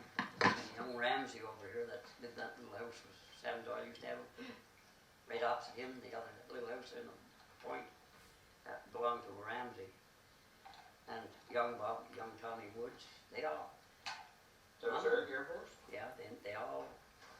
Well, Christ, they were just taking, put them in them old flying cop and send them up there, and they were just blowing them down. I was glad that I didn't make it, because after I was in the Army, they called me up to muster me in the Air Force. They didn't know I was up. I was so glad I didn't make it, because I went up to see Albert that time, you know, when Albert came over. Geez, I couldn't believe it. His gunner was like in the bottom. I must get a picture of that, Albert show you Elliott? that kind of a plane he was flying. He was in a, They're writing a story on him, I think, now. Albert Gallant? come on. And he had that, and I asked to see him, Flight Officer Gallant. Oh, he said, that's him coming in now. He brought him in, holes all in her everywhere. Oh, he was shot up bad. There was only a couple of them. Was he a pilot or? Yeah. Hmm. I'm going to get you a picture and show you the plane that he had and the crews that he had. He flew the big flying porpoise, I think, and bombed it. And when he showed me something, they had sent him over a medal from Good St. Anne. And he had felt something hit him, but he didn't pay attention. So when they landed, he looked up at the piece of shrapnel, they hit that metal, saved his life, it was all bent. And his plane was shot up. They said his gunner, as I said, they had washed him out with a hose. Canadians took an awful beat. They took an awful beat in the Air Force. Because as soon as they come over, they put them in. The worst. And they had to fly between them, they had to fly between all them Zeppelins they had up there, right, for the gas bombs. Yeah. They had to fly among them too, eh? Lots of times a guy had hit one of them. That was to stop the Germans from coming into Willow. They had Oh, those they big hit the wall. balloons. That was, Eh? the English did that? Yeah, they had these big, Gas balloons. these, they were not Zeppelins, they're all big balloons up there, eh? Yeah. They're filled, they had them all over I didn't areas. know that. The Germans come down, they hit them, they explode. Eh? And our guys had to fly up through them sometime. No, it was So how long were you in training in Wales? I guess, it was there quite a while. And then when we come out of there, we're back to Hove, Or that? and that's where I met, in Ripley there, where I met the Rita and her That's family. That's in England. Family let me out. I come back to England there, Hove, and we stand there, and then we had another, what they call, a scheme. That's where I got hurt, after the scheme there. We were on our way, we thought we were going on a scheme. We were on our way to Dieppe. Right. Didn't know it. And I got hurt. If I hadn't got hurt, I wouldn't be here now. Oh, my guys got wiped out. That's what they wanted me in the RCAEs for. Because there was a lot of engineers got killed going shore there. So where did you do your engineering training? Was that in? That was it. That's what they call engineer training with that up in the mountains in Wavin. We learned how to handle a gun cotton and 808s and all the demolitions and Where did everything. you learn like to build bridges and stuff like that? I didn't build bridges, Oh, you did? but we had a training in it, but I didn't do it. I was with the crazy people, like blowing stuff and For the laying mines and all that stuff. Really? We had gun cotton. Looked like, I think I told you about it. Looked like a cake of soap. It was just about that big, and there was a hole in the center of it. And we had detonators we put in that. But we had to time them detonators ourselves. Like if we blew a bridge, we had to give our time to get off of it. How big were they? They were like the whole thing. And then they stick, eh? You stick them right on the metal, and then you put your detonator in. The detonator, we used to have what they call P&G soap here one time, the square cake of soap. Looked exactly like that. When you had a hole in the center, and that's where you put your detonator in. Whether 17 seconds or 10 minutes or 5 minutes. You Whatever set had. the detonator, or was it, Eh? did you set the detonator, or were they different? Oh, we got different minutes and seconds, whatever the timings on them. They're going by code. Eh? You just drive them in. They fit in there. They're tapered, so they fit in. Once you set them in, they set them off. But they give you time to get off. 17 seconds was the most. So you didn't have a lot of time Oh, you didn't dare Hang fall. when you wanted to get off of it. But you know what? I often wondered why they never use those in commercial use. It must be expensive, because then things would cut. Frank, I could take a big girder like that and strap one on sides like that, and you could be not very far away and blow it. It cuts away from you. It'd blow away from you, and it'd cut it just like you cut it with a cutting torch. Okay. It's amazing. And that thing would work underwater, anything at all. I often wondered about it. And another thing is we had was a instant fuses. They said they blew. They didn't blow, but they burned so fast that you thought they blew away. They, like when you're making, if the tanks were coming and we wanted to stop them, and there was trees on both sides, just wrap them around, keep on going, and they'd go, and they'd burn and the trees would fall, eh? What they tried to do was pile them up, like two here, two on top, and then one on top. The tank gets on top, he gets rolling on them, eh? He can't go. And sometimes if they had time, they'd dig a dank dish, so when he did come over the top, he'd dip into it. We had what they call them, almost like a pipe bomb. A piece of pipe, and you put it in one stick of 808 dynamite, and a little bit of earth, another stick of dynamite, and another bit of earth. You drive them in, and that would blow a hole in. Really? The whole thing? Yeah. No, it'd blow a hole in the ground too. Like, you know, you drive it down as far as you can in the ground. Okay. That's how we blew barbed wire out of the way. Drive them into the barbed wire and detonate them and they go. So how many would go in a group like this? Your... Well, it all gets the three of us. Well, just me and another fellow done it. Yeah, no, actually. But there was no trouble there for that. We had those sticky things, we just rolled them on the side and they blow. Yeah. So what would you carry? Like, would you carry rifles and everything with you? I carried most of the time I carried that cider. That's the one that I said to Cal. So you didn't get to... I did carry rifles too. But not on a mission like that? Not on a mission like that, no. But we had a good job something didn't hit us either, because we had a lot of stuff. We had sticky bombs around us, and we had, another thing is we had, within his case, none of that stuff went off on Gerald's. He went down face first, and we had a container that we had maps in, and if we wanted to destroy it, we just had to push a button and it would destroy it. Yeah. So what, like, how far would you have to go for that roadblock now, from here to... Well, it would be maybe from here a little further than Millicent's, maybe. Oh, really? That close? Yeah, we'd be that close to the firing. But our guys would be, like, see, the way it was made, I don't know if you know what the tactics in the Army. No. They had three groups. Like, when you weighed in, the guys that give us cover fire, if one group would go, and if the Jerry started firing at them, that would pin them down. This other group would go around, try to get around them, eh? Okay. And then you had the third crowd, the second crowd would be fired, and you were pinned down, you couldn't do anything. But the third group would circle around them and try to give a cover fire. And this is what they used to do, give us cover fire when we go to do anything like that. Easy. So, that's basically what you did the whole time we were over there, was... Oh, no, I was involved with, I got hurt there, I was involved with that photo section for a while, geographical ordnance survey. Yeah. I could have been... That was after you got hurt? Yeah, the first time. And then I went with them, and they get into some pretty sneaky places, because we had to, we went by a color code that they put on the map. We had to experiment with that, find out who was there, what kind of ground was there, that's the time when how I got caught in France. We went and danced across there before our guys made it, where we get the information. But our guys didn't make it across, so we got pinned down. So this French family kept us hid for 3 days, 3 nights. That was in the grain silo? Pardon?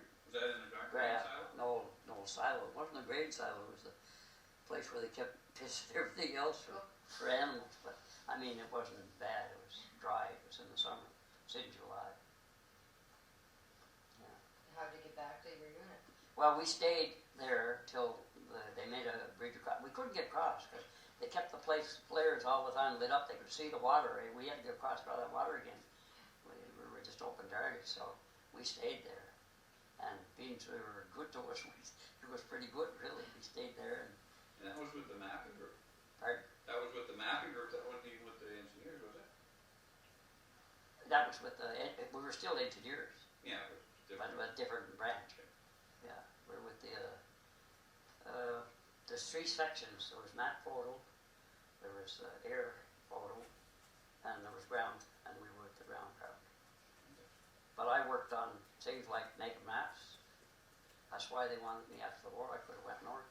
Because I worked on maps. I learned an awful lot about maps and how they made them, how they take the gum acacia, put it on these plates and grind them off, all little marbles. This machine goes and it grinds all that old stuff off.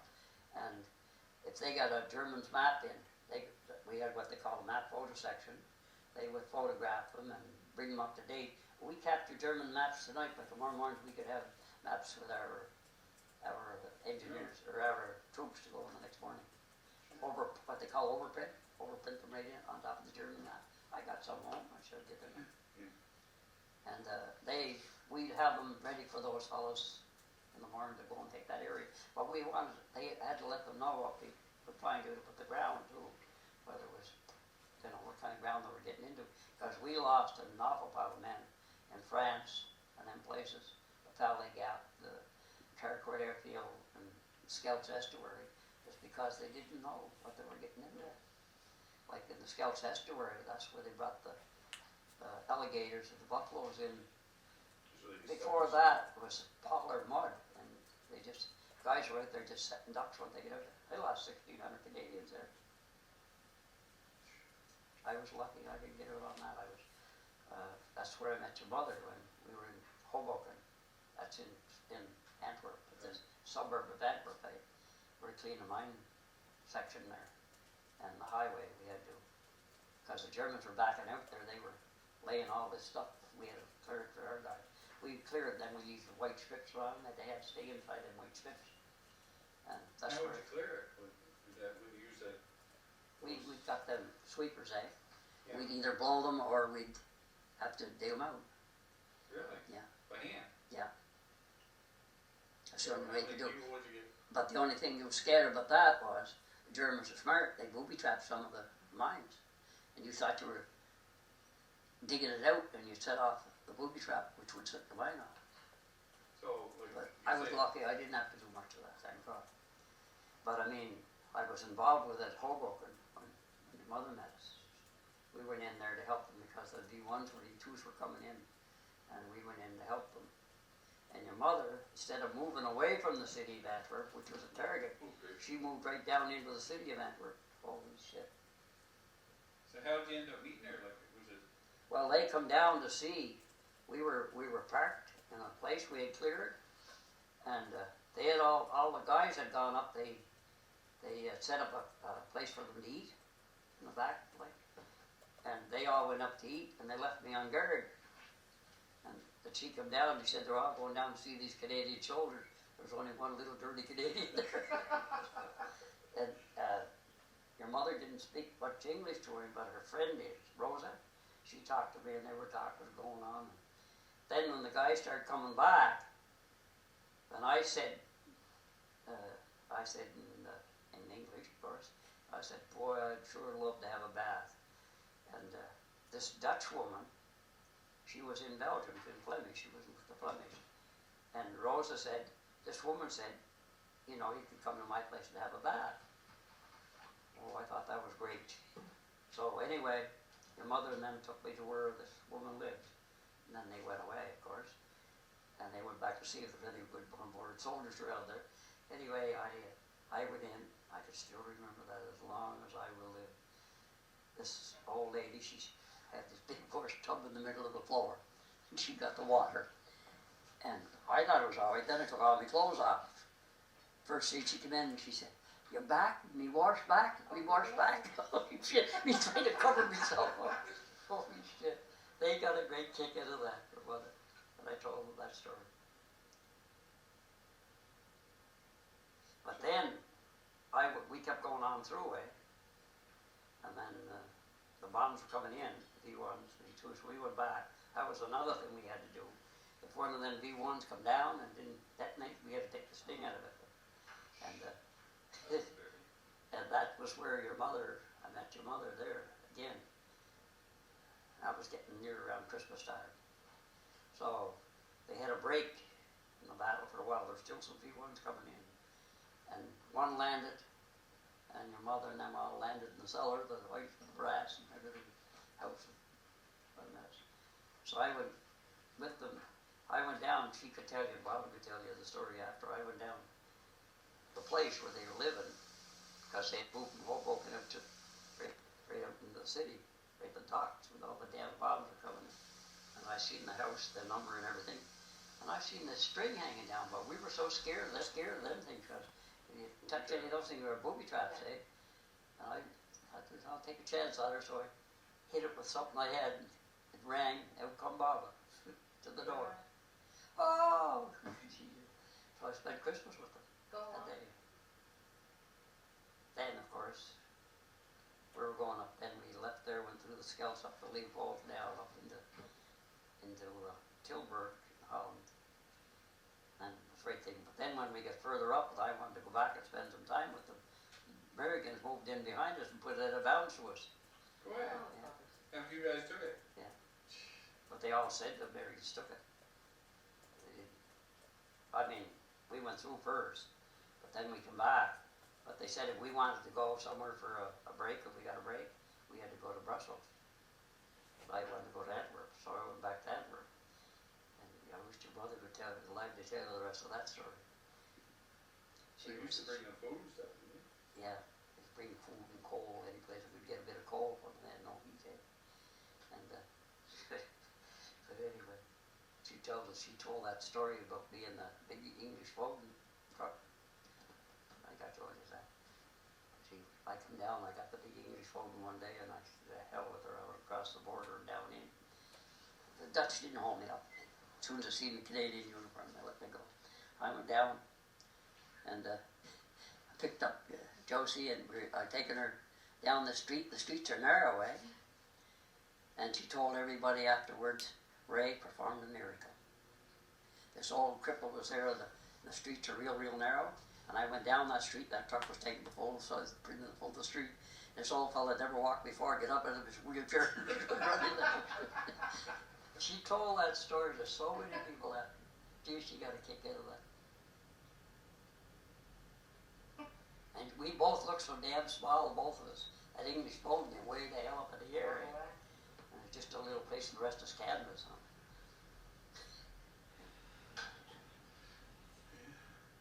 So you said you used to take the food and stuff, and Well, every time I get some food, I bring it back to the like what kind of food, like the rations? Well, stuff I take out of the army as you could get. But there wasn't much food to get anywhere else. We killed a steer one time. We found one, killed it, took a bit of that. But we, whatever I could get in food at all. So they lived in the basement? They were living in the basement then. But your mother was working for the English, the Germans, the English offices, interpreters. Yeah, I remember. They wouldn't give them food or anything? They were getting nothing. Although Baba was pretty good with an old butcher. I think we had pictures of him. Yeah. And she was pretty good with him. He used to smuggle her a bit. But all her family moved the hell out in the country. They lived out. They couldn't get away from the war altogether. Let them poor buggers there. That's why I never took a liking. The only young lad that took us to the wedding, Peter. He was the only one that I got to. I didn't like the rest at all. But they didn't make nothing to help them to get them the hell out of that area. They shouldn't have been in. They were lucky, I'm telling you. You don't know how lucky they were if you had seen what I seen. People pinned down with steel on top of them, crying and whining, and people dead in the stink. And your mother used to try to get Baba to keep a vinegar in a cloth and put it to her nose. And she'd get all excited and start, going on. This gas smokes used to sneak in all into the basement, It was not a mess. So it was a basement of like a bombed out house, or was it Well, the top of it was broke up some, but it wasn't too bad. It was a little shop here. Bobby was running a little kind of a half black marketplace selling clothes, you know, like women's clothes and stuff. They used to, she used to have do that, and they lived right on the corner. Of course, there was a guy right on the corner, and they were the next building. And that sort of shaped like that. The funny thing about that, Frank, is them D1s used to come down and they'd hit, and say that's a street, there'd be a house here, all right, it would hit there, and would go this way, and this way, and the houses in between wouldn't be scratched on them. Okay. They're concussion bombs, I guess, and that's the way they traveled. I had some close calls from them. Plus they're talking about that new bomb that the Americans have, it's supposed to come down, it's supposed to be all concussion. It's supposed to kill everybody around it for miles, but it's not supposed to, it's supposed to wipe everything Oh, else. see, the Germans tried hard, but they said that if they couldn't have the city, they would make it a port without a city. And boy, they'd give her hell. You asked any of the people that have been over there, they'll tell you they went through. And your mother and them didn't know what it was first. The first one came in when we were there. But we had experience with them because they were sending them across the channel in England. You know, they just putter it along like that. Now once the motor cut up, down they come. They said it wasn't bad as long as you could hear them, Yeah, but as soon as they stopped, then you covered up. but the V2s were different. There were two explosions. One explosion was it exploding. The second explosion was breaking the sound barrier coming in. Really? Is that fast? Those two were so fast. We used to watch them. You could see them on TV today. I've seen them today too. They're like a slow light that go up first and then just disappear in the sky, and then It's like the old Scud missiles that they use. and we found Germans with their chests all crushed in where they must have been setting them off and didn't get back into the thing in time then. Boy, they were well mounted. Holy smoke. They had places there pretty near to my place, all cement, where the ramps were made with the rails on them. Yeah. That's the V2s. V1s were a little different. True. They were crude. All they were actually was they just put so much gas in to go that distance, they had it down pretty fine. And when she'd come down, of course, she'd explode because that explosion would be in the nose cone. And when they didn't go off, we had to go take that out and take that detonator out. She's that must be tricky. Well, it wasn't too bad. I mean, you give it a little bit of time. The one that I got scared of was the one when it hit Appledore. The one that hit there, it wasn't a V1, it was a anti-personnel bomb. They burst in the air and then they drive down.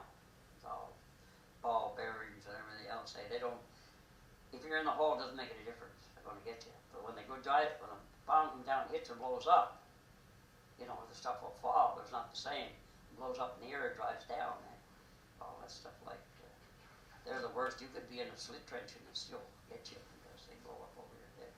And that one there hit an Appledore. I'm a lucky guy. I was in the vehicle, the fellow was driving, I was a sergeant, I was driving, corporal rather, alongside him, and that thing burst over her head. I was the only leg come out of her. Go ahead. I can still see the old MP, and they had given us, the outfit had just come back from the desert, what they call them, the 49ers, 48ers, and they were their Welsh unit. They were going around with a polar bear on their shoulders, you know, and they were going by, and they're just going to let us get out onto the highway, and I could still see this MP put his hand up like that to wave us on, and it was just like big electric bulb bursted in her face. And when it was over, his head was laying over on the deal, and there was blood. Again, I thought that I was hurt too because well, I was covered with blood. But that's why when I went back to my unit, that's when they gave me a whole new unit, a whole new bunch of stuff and everything. And they seen the blood on me. God, it was ridiculous, but I was all right. I just thought I was trying to help. See the one fellow there? He didn't have a drop of blood on him. And that bothered me even to this day, how that guy just like a piece of perforated cheese, that's what it looked like. And they tell me after that when the stuff went through him, it sucked all the stuff out of it, and that's what they say happened. I don't know. But he just, honest to God, like, he pumped his soul, I couldn't believe it. This guy, he'd been working on something right close to where we were, and he didn't blow him apart, he didn't blow him away, but he was laying there, and it was just like a piece of perforated cheese where all that stuff must have went through him. And there wasn't a drop of blood on him. But this MP, I could still see him giving us a signal to come ahead, and it was just like somebody busted a big electric light bulb in her face. When I rallied to it, that first thing I looked, I could see him. There was a kind of a brick wall. His head was laying on that. Oh, geez. I was lucky there. That was near Appledorn, in Holland. Canadians are well liked in Holland. Well, I was lucky because what we had done, we were going up there. I was supposed to get some German maps and stuff and bring them back to the deal. And the driver I had with us while we had that, we had 17 people in the vehicle.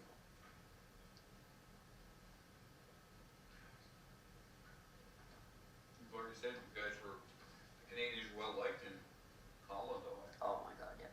We can go there yet, as far as I go. In fact, there's, right now, that was 2 years ago, that woman called me, and that fellow called me. But that wasn't the people that I knew, that was their sons. But their parents had told them that if I ever came back to that country, that you don't charge him nothing. They said, give him the time and even pay my way over. I want to go back there. So you said you were hurt the first time? When that was going to I was on a motorbike. Yeah, you tell me about that. I was going down to the coast to go to Dieppe, and what happened was, we had them jerry cans, square jerry cans, had that on the front of the bike, and there's a little slot cut in it like an arrow, because you couldn't have it exposed from the air. And that, when I used to go up to a point to direct them, the traffic, the convoys that were going down, you go by them all, and you go to the next point, you lay it there, and leave that little arrow pointed the way they're supposed to go if you came to the fork in the road. Because the roads were often narrow way in England, for our kind of equipment we had. And I did on my point, so I wanted to pass the convoy to go up to the next point, and as I said, you had no lights, but you'd get used to the dark in a way. But where you hit an area where there was an awful lot of that, they call it houses, there, them bushes, all along the road, they were piled up, and there it'd be a little darker when you go in there, you get night vision, pretty good. But I thought I was going into one of them, but what happened, the vehicle that I was passing didn't have a differential light on the bottom, and I hit them. And they said that they could have picked all that bike up in the basket, but when they come to the next point and I wasn't there, they had what they call an LED truck. They contacted him and he came back and he found the bike, found me.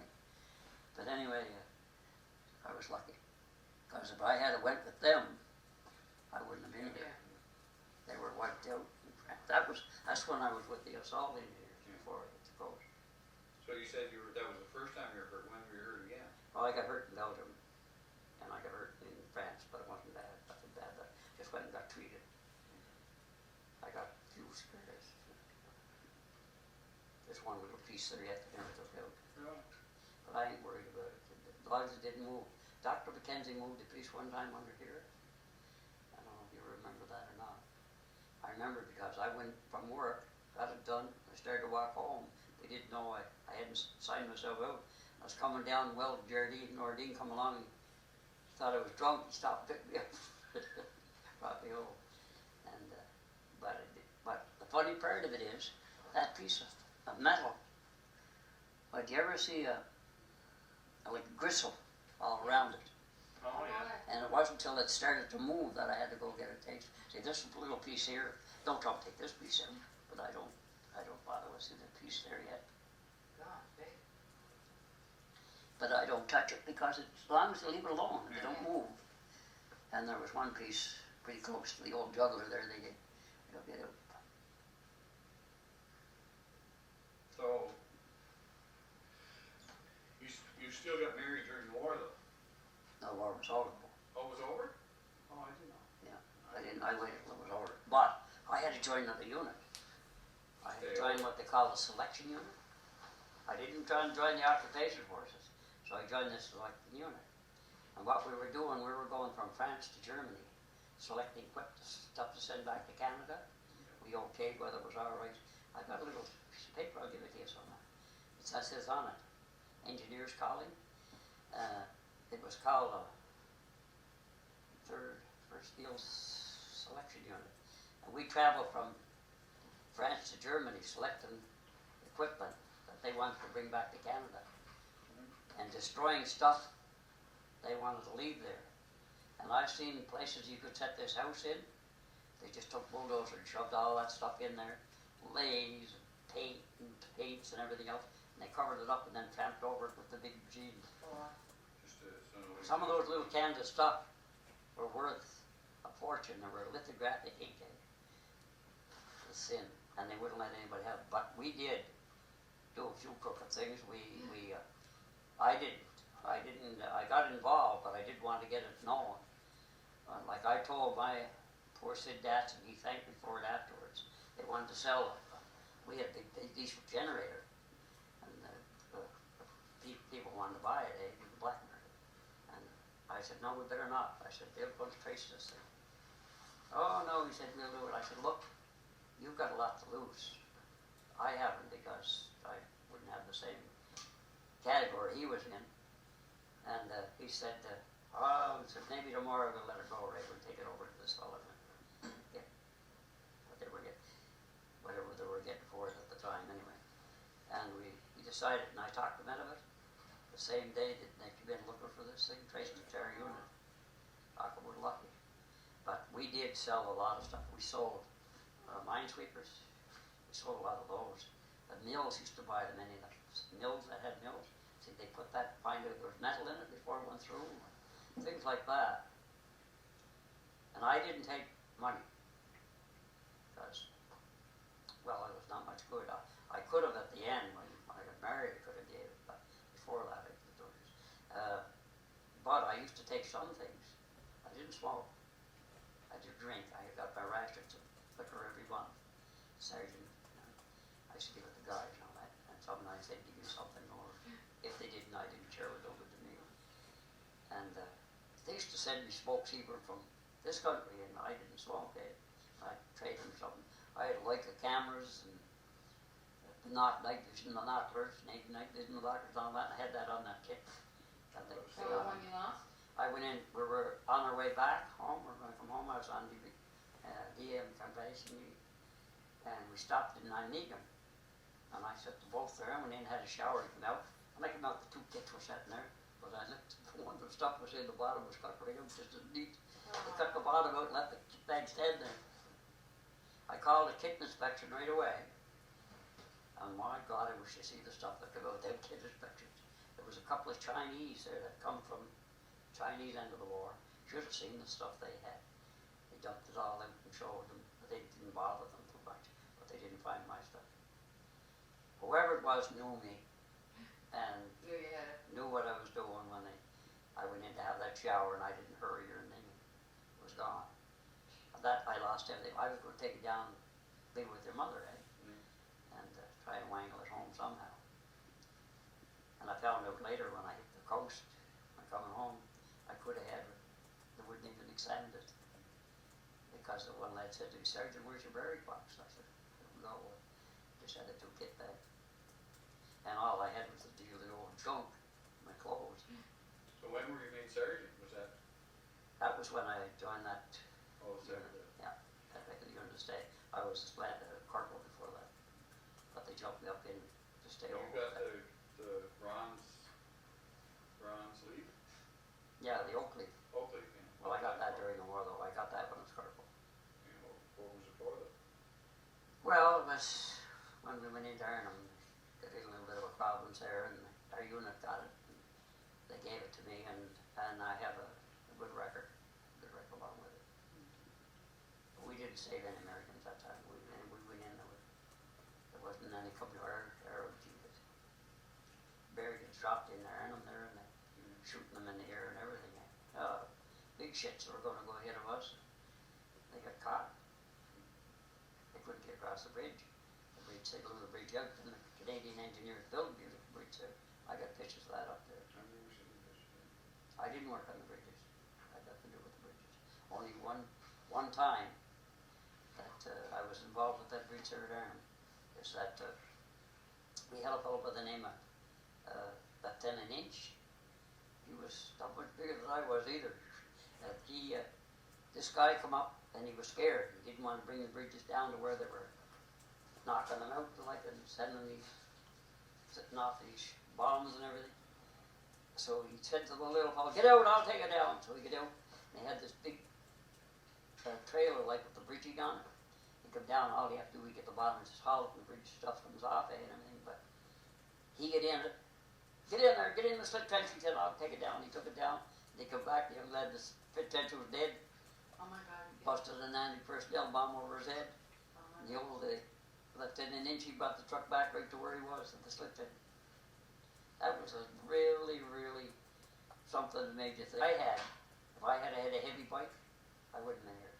I had a light Norton, and it was easy handle there. But the heavy bikes could kill.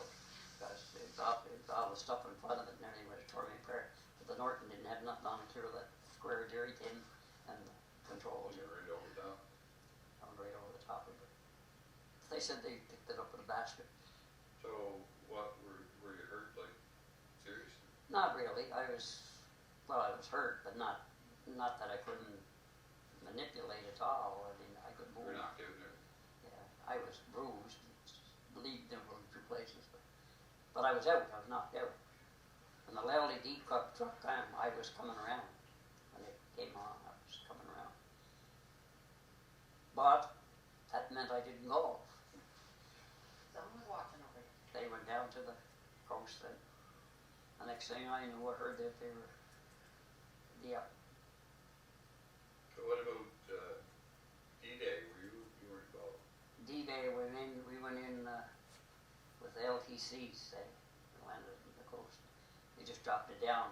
Didn't matter what depth of water, but we were lucky. We had landed right up pretty near the beach. But some of them other What fellows. beach did you land? At- Where did you land? At Fontaine Henry. That's the same beach, but it's extended along the front. It's at, just before you get to the Con, the road going into Con, and the beach that goes into the Con, or the Carrickwood airfield, the same thing.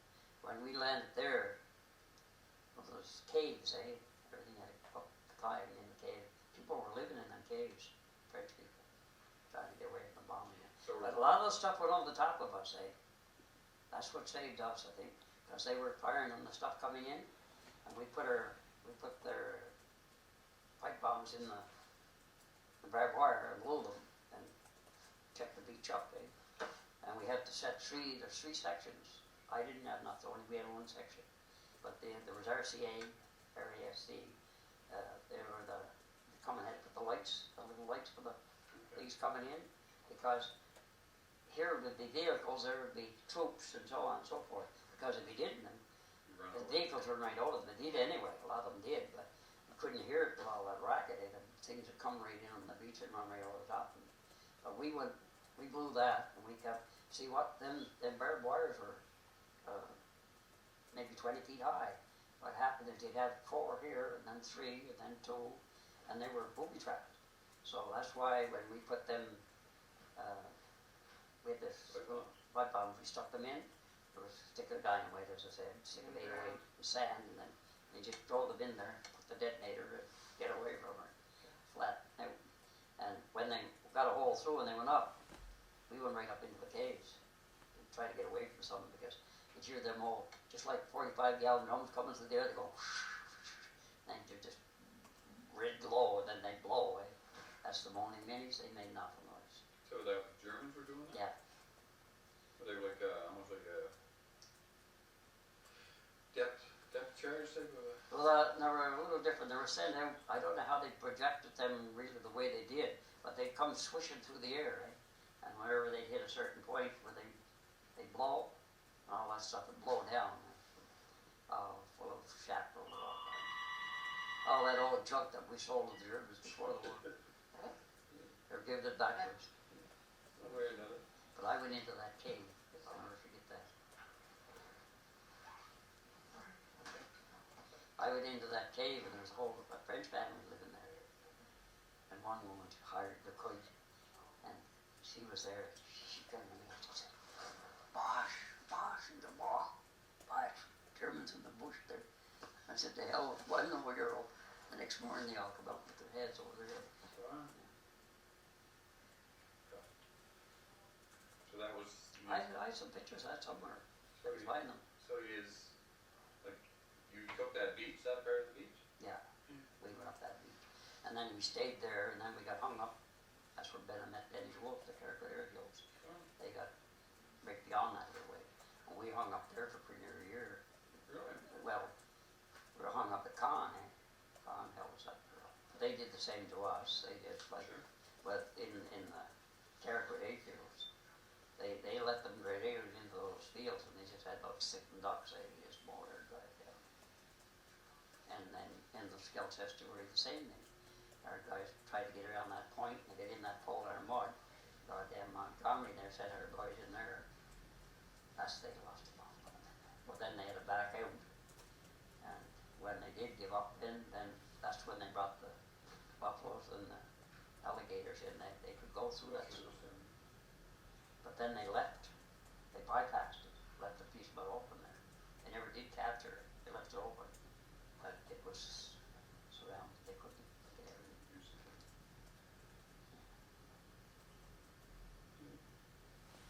Do you want to take a break? Very cool. No, we'll take a break. We'll do some more another time. That's okay.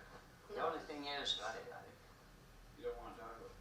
well, not too much, but I talk some, but I always find after I get into a session that that's why I don't want to go back over again. Yeah. It haunts me. See, the first year, my mother and I we were both in pretty bad shape when I went in the woods. I used to take freaks. She knew how to handle me though. Sorry. Allie didn't. Allie, when I took one, when Allie was after I married Allie, she didn't know what hell to do. She got so she was scared. Got roaring, going on. So when you come back alone, 4 months back. Yeah, I came back, and that's what I was telling somebody a story tonight about that racket, about meeting Marvin and the lad down here at the station. I came back and we were coming up, and they put me in charge of number 7 depot from Fredericton. All the soldiers that were coming back to the center, they put me in charge of that. Because there was no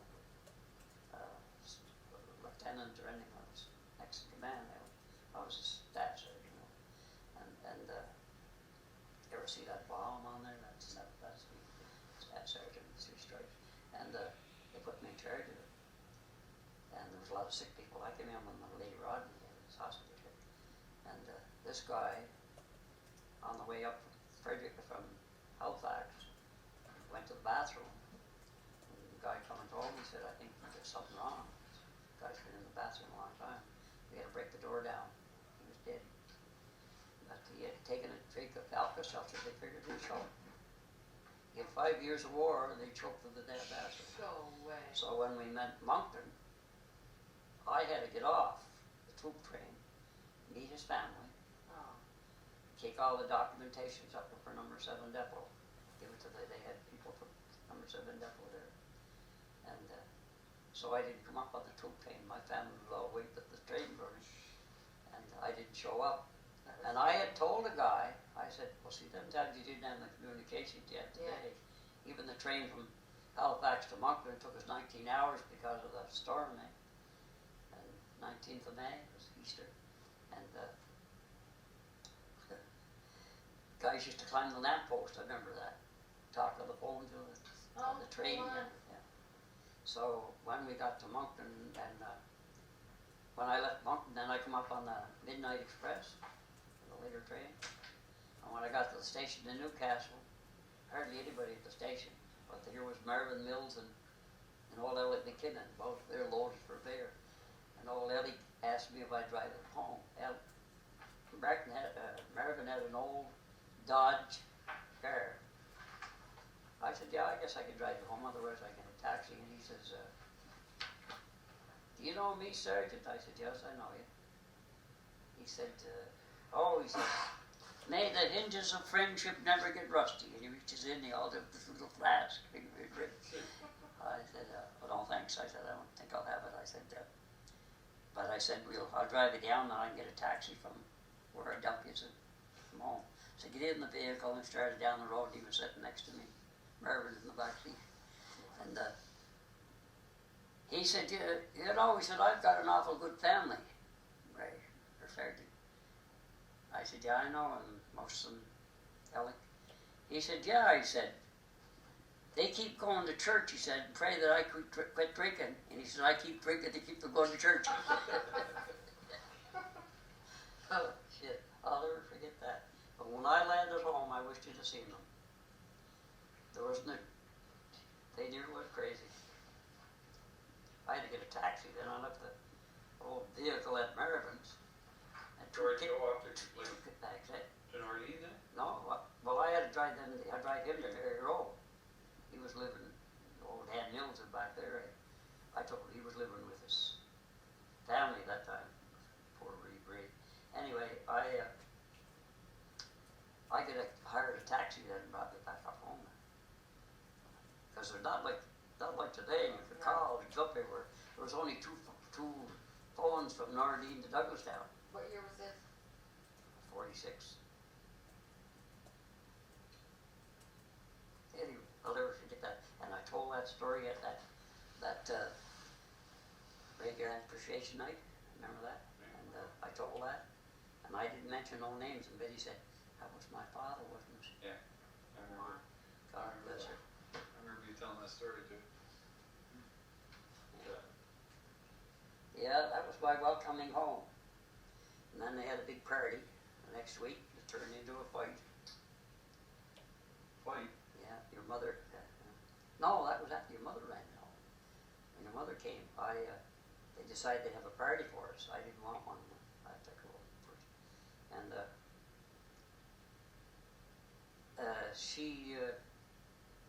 they had this party. And we'll all get dressed up. She get dressed up. And they all come into the house and they're having a hell of a time. And had Bobby Bustrom and Sonny Ryan and all them started a row. And of course I could still hear somebody call my name. Ended up I got involved with it.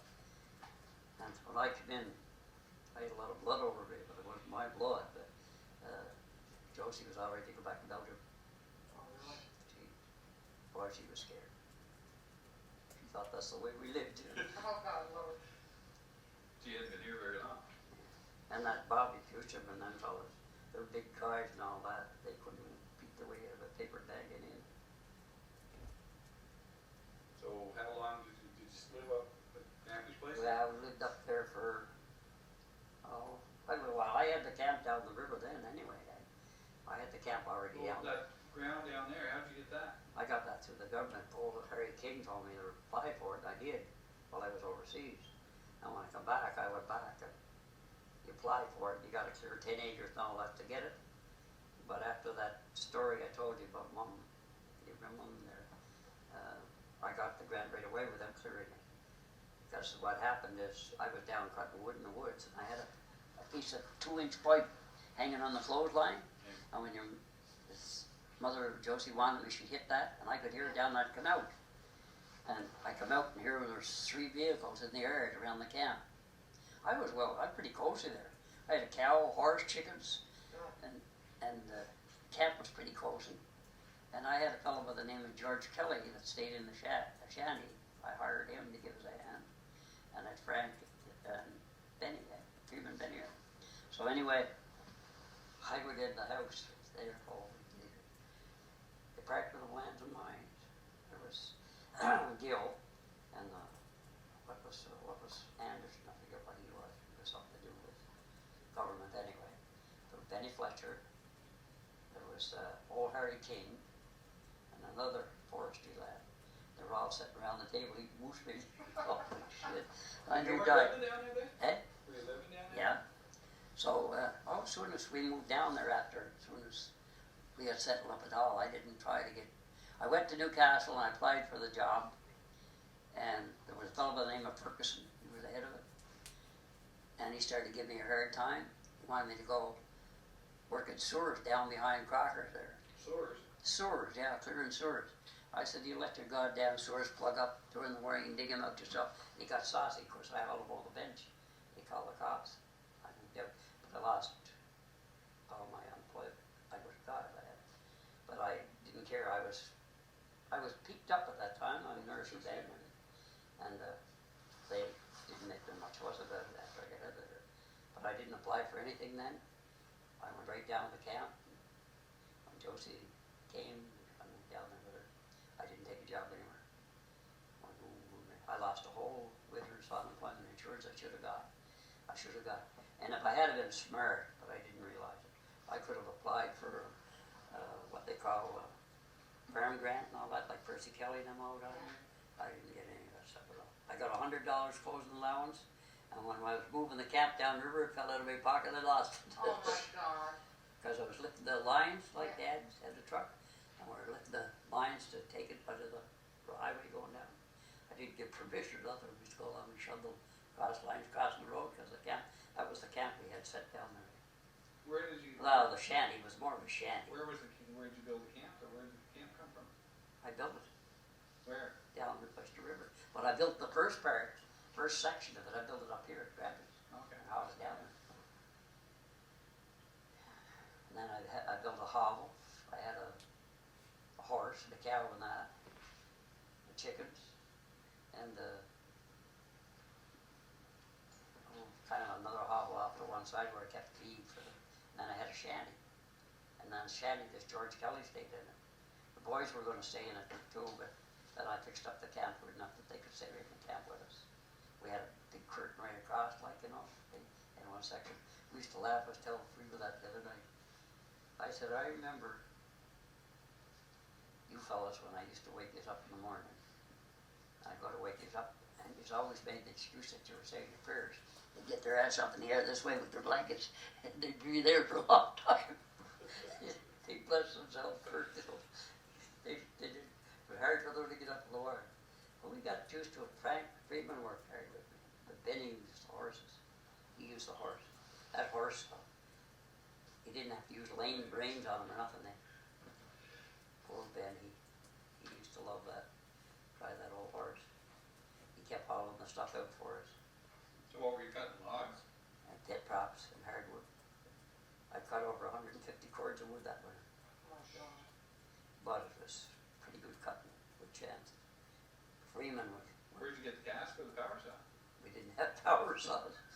Yeah. Jesus, old I bow got saws. logs. Old bow saws.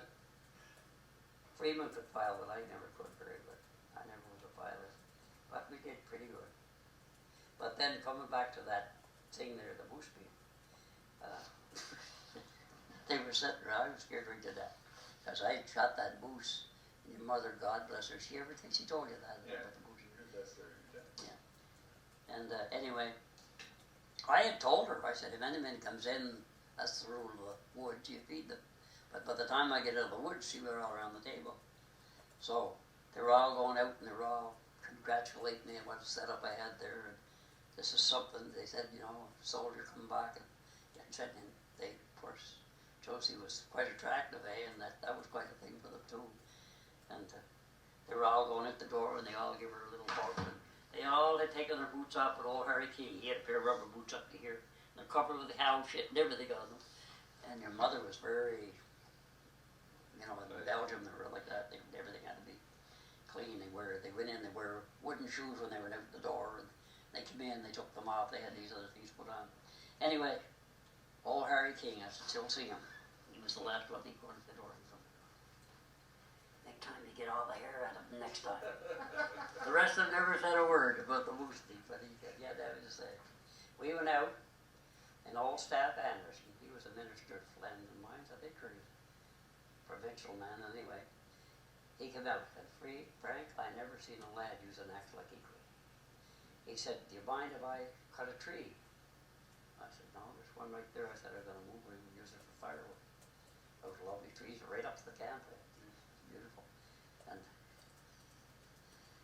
he took the axe and he thought I'd give it a little wet, and he said first, it was cold too. It was still cold. He wet it.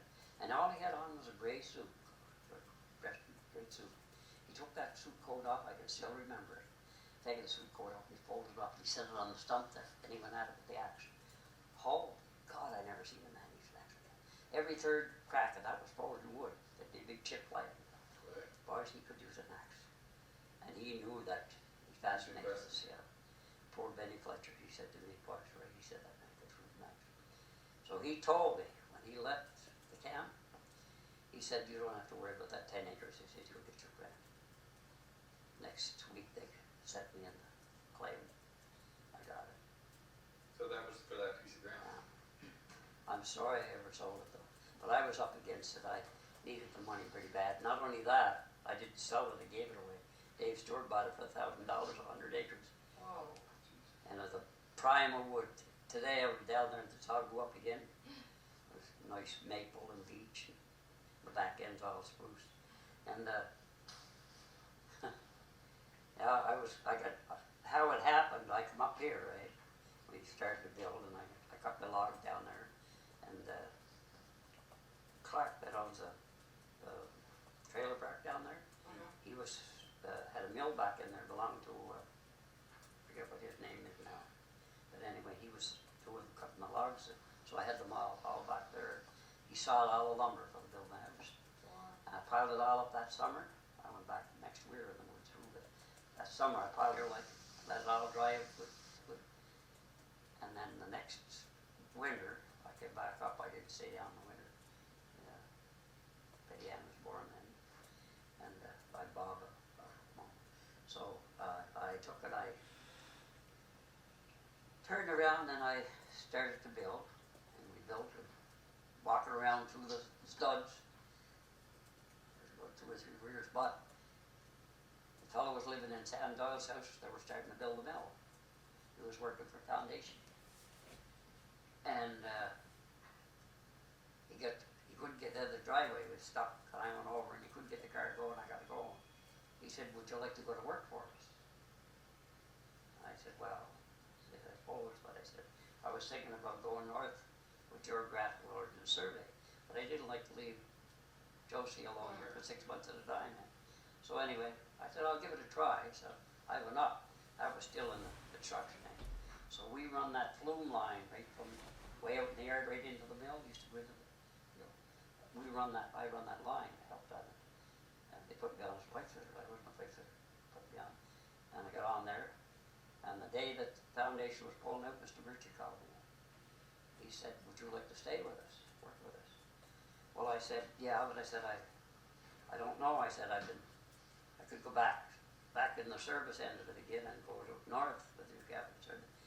He said, I said, how long could you guarantee my job? He said, Ray, as long as I'm here, you'll have a job, but I could be let go tomorrow. He said, pretty honest. I thought that was pretty good. I said, well, I'm going to give her a try.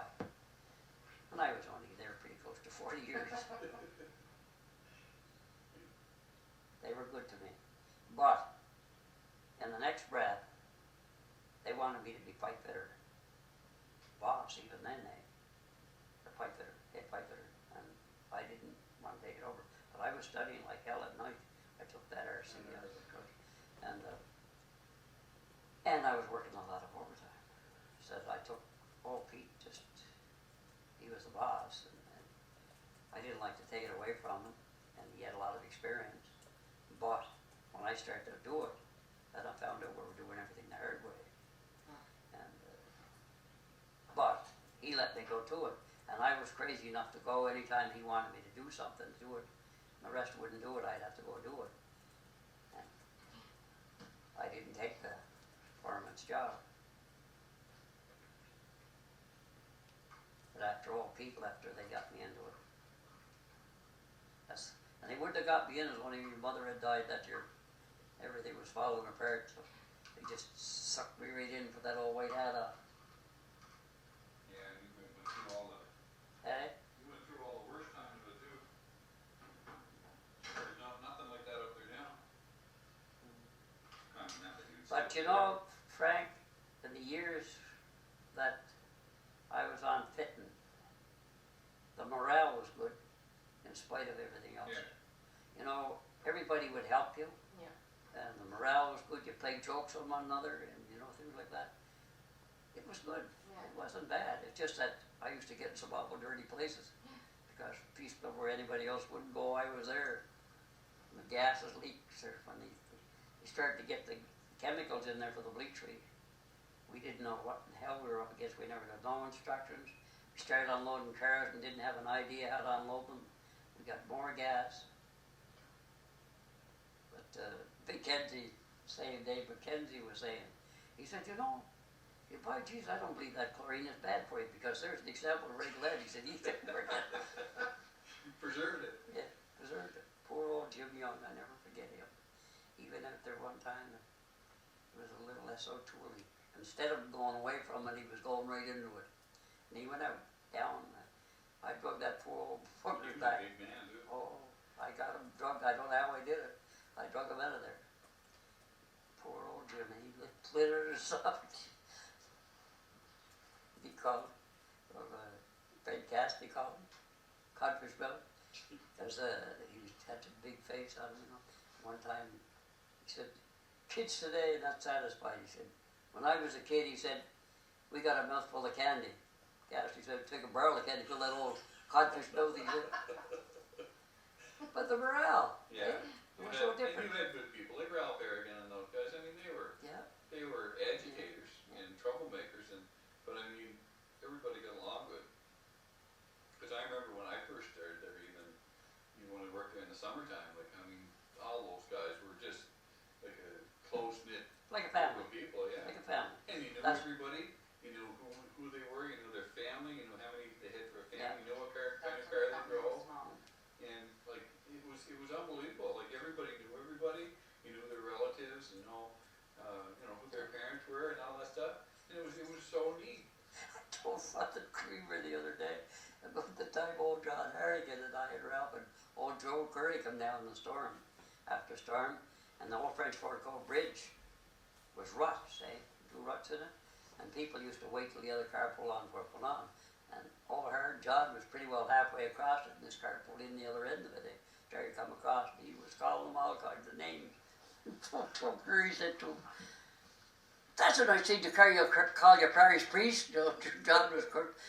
Whoa, he rolled right into the bridge. Holy Christ, look, I thought I would piss that old Joe, it wasn't Father Connors at all. But it didn't matter. The guy got by and kept on going. And he pulled in the bridge, of course we had to get out and haul that old fender out, get out of it. My God, I'll never forget. That old jewelry just laughed like a clown, you know. Jeez, little man. He had that poor old fellow. Remember poor old Herbie Hay too, the time he rigged up Joe Curry, he got caught for speeding. Herbie had come out, you know, and he pulled up alongside of us like I was with Joe. I traveled with Joe or Ralph or one of them all the time. And so anyway, he pulled up alongside of Joe. Come on, he'd say, and he'd go a little piece, and then he'd back off again. Well, one day, Joe got mad. He had that big old car. He battered her, you know, and he started away. The first thing. Oh, Oh, Joe got, before he could walk pretty as fast to go, they called him Speedy after that. Oh, Because he never spit. yeah. At the time, he gave Fred Brown the scares. I wonder if Fred didn't take a heart attack that time. Fred was just got the car and he never drove much, you know. So Herbie pulled up behind him. He started to push him. He shut it off. He was just going to haul the door open and jumped out. And Herbie backed off. Holy shit. Yeah. I remember it was just like clockwork every night, looking for you coming home with Harold or Joe. Harold, very good. And And if you Bert didn't- Hedquist, oh my God almighty, that was the right one, traveling old Bert. I took Bert home a lot of times, he was loaded. I remember a time we had a union party, we're forming the union then, I was involved with that. And there was, what's his name, Newcastle, the garbage lad. Oh yeah. He was the head leading it, Graham Wade. Not Graham Wade, Jaden. Anyway, we had a meeting, and after the meeting we ended up at Dick's Lunch, and went there to have a lunch, you know. And, No, that was down by Flats there. Yeah, well, anyway, we were in there to have a lunch, and Bert was there. Bert was getting pretty well loaded as it was. And this girl went by and he tapped her and said, oh, he said, so she went and called the cops. So we were there, and he come this cop, and he was blonde. Old Bert threw his arm around me. He said, you look like a Yiddish Swede. I thought that, Jesus, I'd post and die laughing. There were provincial police then. Okay. So we took him, he said take him home, so we took him home. So I drive him. I had dumped old Ellis Russell up there. I dumped Robbie Shaw here, who was in charge of the maintenance at the time. And then I took Bert home. And then I got a cab and come home. The next morning, Bert was back in jail again. They left him up. Oh, go away. He went back up. He got the car, went back up again. Oh, shit. And we were going down. We went up one morning. Oh, it was frosty. So Bert always used to scratch a little hole, you know, to see. And I was going by. And the first thing, wham. I said, that lamppost on the wrong side. First thing, wham. I get out. And the front of her dented out. We got her straightened out and got her back on the road. And he started to go again. He said, that was good. What you mean, Bert? He killed that yearly cricket, he said. There was always a noise there like a cricket. He said, we killed that yearly cricket. Oh, what a character. What a character. Boy, that was a clever man, though. He made more patents and they had insurance people, fire people. They said you couldn't make a door that will work automatically because of the fire. You seen the door he made that time? On the angle. Yeah, and the angle with the weight. all it needed was you had to open it, but it would control itself as far as holding it. And they couldn't get over that when they came back. Then he made a saw with a square and everything on it. A couple of years later it came out. Go away. Same thing. And then he made a pair of pliers that do like everything, the stripping and everything. He made those. He was clever. But he was loaded most of the time. He was an awful ladies' man. Holy jeez, we used to have some awful times. Because we used to go to the meetings, the union meetings, you know, and he'd get up and easels this and easels that and all this stuff. He said, the way this is not Cleveland, this one. He said the reason the ladies liked him, and that he did that right in Dick's lunch. He said, I was skiing one time, and he said, look, I got a tour. He said, the ladies like that with that word healed. He said. Oh, God. No, there's some crazy characters up there. And poor old Harold used to take fits on me, taking spells.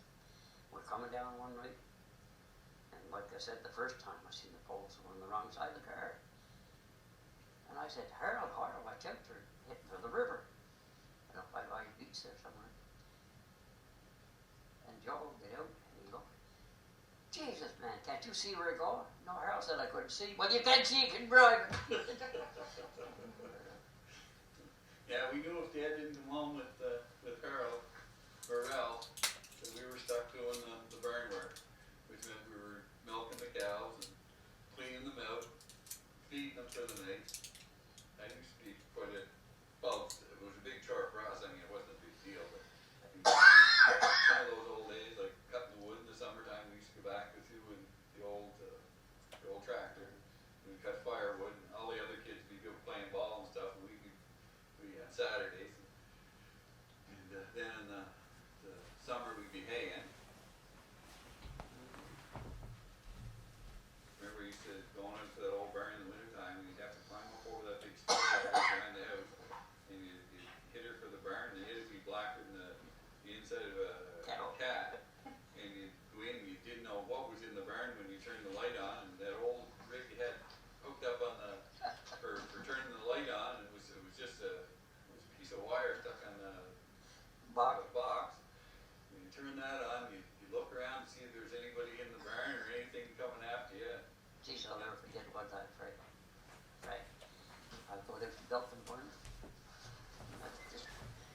we had kicked the head. I thought this cat was walking alongside of me. He didn't come in the lake, there was a skunk walking Oh my around. God. Oh, he did. Yeah. I'll never forget that. He took a stare at me, I'll tell you.